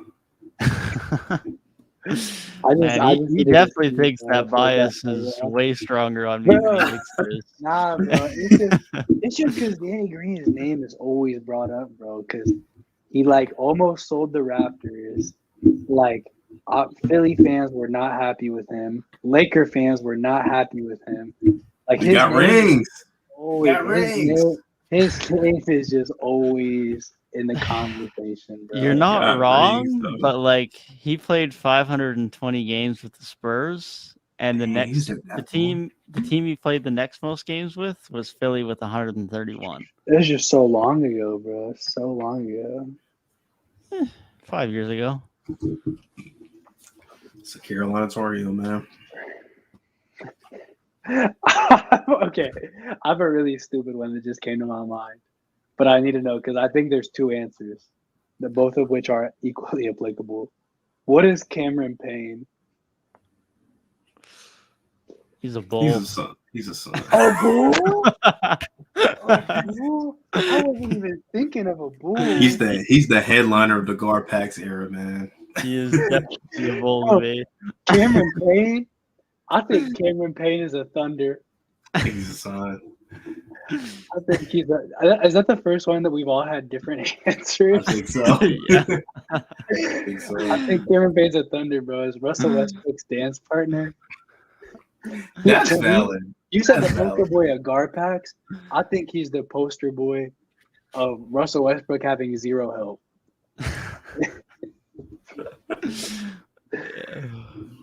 What? What you mean? Alex Abrinas was a bucket on that team. No. Speaking of him having no help, is Victor Oladipo a Pacer?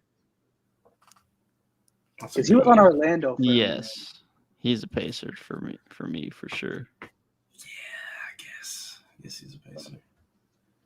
Shout out Is to he- Vio, man. He's had some good games recently. Ibaka's a Thunder, right? Yeah, he's a Thunder. Oh, Yeah. Pau Gasol. Laker. Laker. Laker. Okay. That's Tobias probably Harris. easier than it should be. Yeah, Tobias Say Harris. Tobias Harris is a gonna say Detroit Philly. Piston. I'm gonna say Philly. I think Yeah. he's a Detroit Piston, bro. I'd probably say Philly too. Detroit's not a bad. That's not a bad one. It's No, not it's bad. definitely not. I bad. don't even think him as a Clipper is a bad one. Y'all remember he was on the Bucks? I think I knew that. He's low key been around the block. He's been a little Yeah, bit he's everywhere. been on 5 teams. That's like, And dude, he's the most 30. random. We're gonna look back one day and see like Chris Middleton in a Pistons jersey. Like, what the? Fuck? That's gonna be one of them ones. Like, oh shit, JJ Redick in the Bucks jersey. It's gonna be like, what? JJ Redick. JJ Redick's a Clipper. Okay. Ooh, is he a Clipper to me? I don't know. Could be He a might- Sixer he- low key. Low key. I was more so thinking Magic, to be Oh, honest. you were? Yeah, Ooh. I'm not sure. Interesting. Might go Magic. Is Elfrid Payton a Magic? Yeah. Nah, Yeah. he's a Nick. I think he's just based off the hair he had in Orlando. I think he's got to be a He's Magic. probably to a me. Magic. He's the poster child for mid-Nick point guards. Hey man, I'll say 30 this years. first, bro. Rondo is a Laker. Come on, bro. Come on, bro. No way. He's a Pelican. That's like saying Demar's a Bull, man. That's ludicrous. Real talk. Real talk.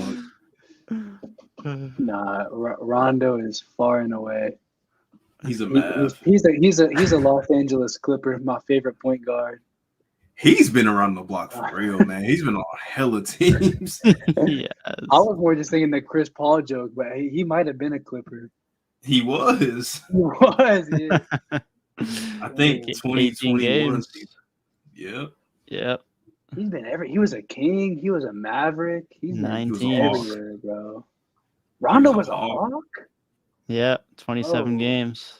What? Trae Young's back up for half a season. He's been on more teams than like anybody, man. What? Yeah, he's He was played a on Cavs 9. last year. Yeah, he's played on 9 teams, and only 2 of them have been for over 100 games. Forever Celtic. What is Ricky Rubio to y'all? I know my answer. He's a Timberwolf. He's a Timberwolf to me. Yeah. Sloky gonna say Jazz, but he's a Timberwolf. Is Jordan Clarkson a Jazz or is he a Laker? Might be a Jazz, man. Yeah, he's probably a Jazz Real to me at Jazzy this boy. point. Real Jazzy boy, man. Oh, okay. I got a real random one for y'all. What team do y'all see Bojan Bogdanovic on?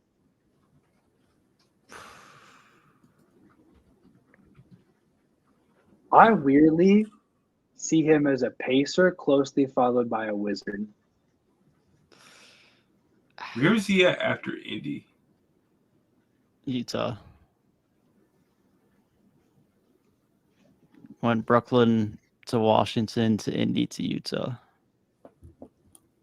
I probably see him as a Jazz.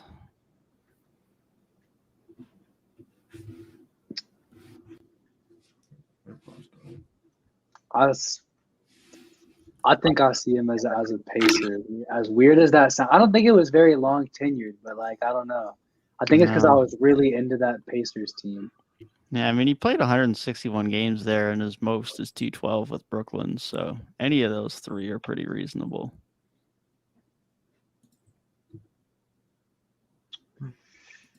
Jalen Brunson is about 50 games away from being a Knick. Facts. Thanks. Julius Randle's probably a Knick by now. After the All-Star season, I think he was already a Knick. For sure. He's surely not a Pelican. No, definitely not.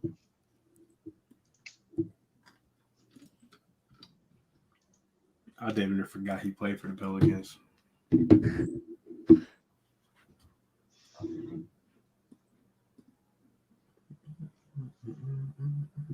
No, I feel like historically there's a lot of good ones. Yeah. But modern, I do think the biggest are probably like Jimmy, Kawhi, KD. LeBron's a Laker, so you know.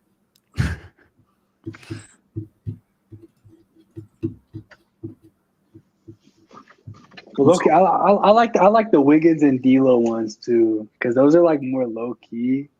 but also like, man, there's a really good case for multiple options. D'Lo might be the toughest one. You could say Yeah, that's a He really was such good a one. he was Three such an out of the 4 teams iconic he's played. Laker for the wrong reasons. Yeah. Is Nick Young a Laker? Oh yeah, Yeah, for sure. D'Lo is basically just not a Warrior. Anywhere else, I think it works. I feel like I'm gonna see him in that jersey in 10 years and be like, that's Photoshop. For real. Like I physically cannot picture him in that jersey or remember a game he played in that jersey. It's because that his whole time there, Steph Curry played like 5 games, so he didn't play with Steph, but he was in that jersey, so it's just weird. I was thinking that was an amazing move at the time too. It was a good leverage move. I mean, they had a piece, and I think they knew they were gonna flip him like pretty quick. So like to get Wiggins out of it, I mean, I still think it was a pretty good move. I don't know if that was. I wonder if that was really their plan. Maybe they were big branding it, but I'm not sure. I feel like it was just because you still have Steph and Clay. Yeah. And I mean, like obviously, because at that point, I think Clay like was only supposed to be out for just that season. Then he got like injured again. Yeah. So like I think they got him because they knew Clay was gonna miss like the whole season. So it was like, okay, Steph and D'Lo, and flip D'Lo for like a forward. Yeah, I think there was definitely I think they at least knew that there was a possibility they were going to make a move there. But I don't know if they knew it was gonna be half a season, but I do think they knew it was temporary with Klay Thompson in the picture. That's fair. Yeah. Is Reggie Jackson? Is he a Piston or is he a Clipper? He's a Piston. Bro, about to say he a Thunder. That's crazy. Might be a Clipper to me. I don't know, something about him and Dwayne Casey with the Pistons that just seems like a fit. Enes Kanter's a Thunder too. He's a jackass. Yeah, I was looking for the word, but that's the right words. All right, this is my last one and I'm done. What is Ish Smith? Oh, I was thinking about that one earlier. bro. The first one that comes to my head is the Pistons, and the second one is the Wizards. Third is the Sixers. Mons was the Wizards and the Hornets for some reason. Yeah, my first one would have to be the Pistons. I think there's some more that'll come up soon. Like, give it a couple years, and it'll be like Devontae Graham and like Malik Monk and stuff. Be like, damn. All right, here's one. Kevin Huerter gonna come up too. Jeff Green. Oh, He's that's a tough one too. He's a Thunder, bro. Low key. For 2K reasons only. He's a Thunder. Oh, I think he's a Celtic, man. I might be biased. nah, he might be a Celtic to me too. Low key. It's either that or he's a Cleveland Cavalier. Cavs is up there for sure. Yeah. Yeah, definitely. Uncle Jeff. That man's been on like 30 out of 30 teams, damn near. Crazy. Does it take a lot for Ben Simmons to not be a Sixer? He Like, might be forever embedded in Philly. Yeah, I think it's gonna take a lot. does he have to be like a multi-time All-Star? Or like, He needs some type of awards, man. Something, I don't know.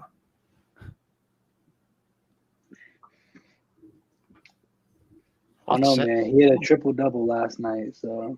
Good for him. What's Seth Curry? I actually have no idea for him. That's Is it bad that the first thought that came to my head is Maverick and the second is Portland? He was on Portland. Man, I Portland definitely was don't it. think of Portland, but I definitely think of Dallas. Yeah. I only think of Portland because they went to the conference finals and it was Curry versus Curry at the conference finals, and their parents wore like half jerseys. Right. For some reason, that's just not in my memory, bro.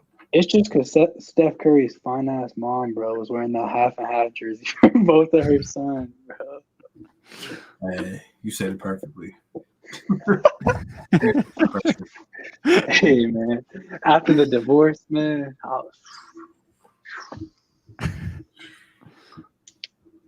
Yeah. Yeah, that's all that needs to be said. That's all it needs to be said. Late night podcasts. It is what they call demon time. Is Aaron Gordon a Nugget? Is he a Denver Nugget? He probably will be, but he's still a Magic to me. I got a hilarious one, bro. This might be the last. Actually, one.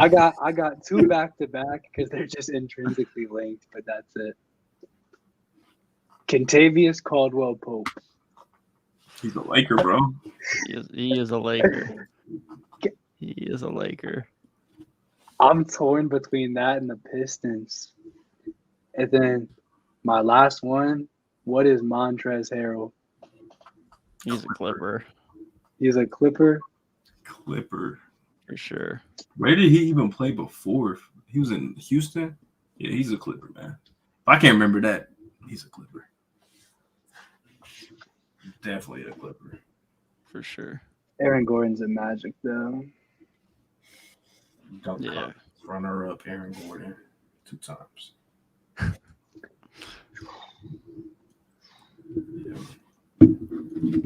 Y'all got anything else though, man? It's 1:30. Yeah, that was a fun 35-minute segment. Yeah, that was good, but Jersey, let's wrap it up for sure. We'll have to make that a short video. Not a short video, but what jersey do you think of this player? Yeah, definitely. Honestly, crazy video idea. Okay. For sure. I'll have to keep that on the burner for the off season. Thank you guys for tuning in to another episode of 3 Point Weekly. Be sure to let us know your thoughts on any potential moves as we approach the trade deadline season. And let us know any picks you have as surprise all-star picks, as well as we're going to be sure to discuss our all-star ballots over the next couple of weeks. We appreciate you guys for tuning in, and we'll see you guys in the next one. Peace.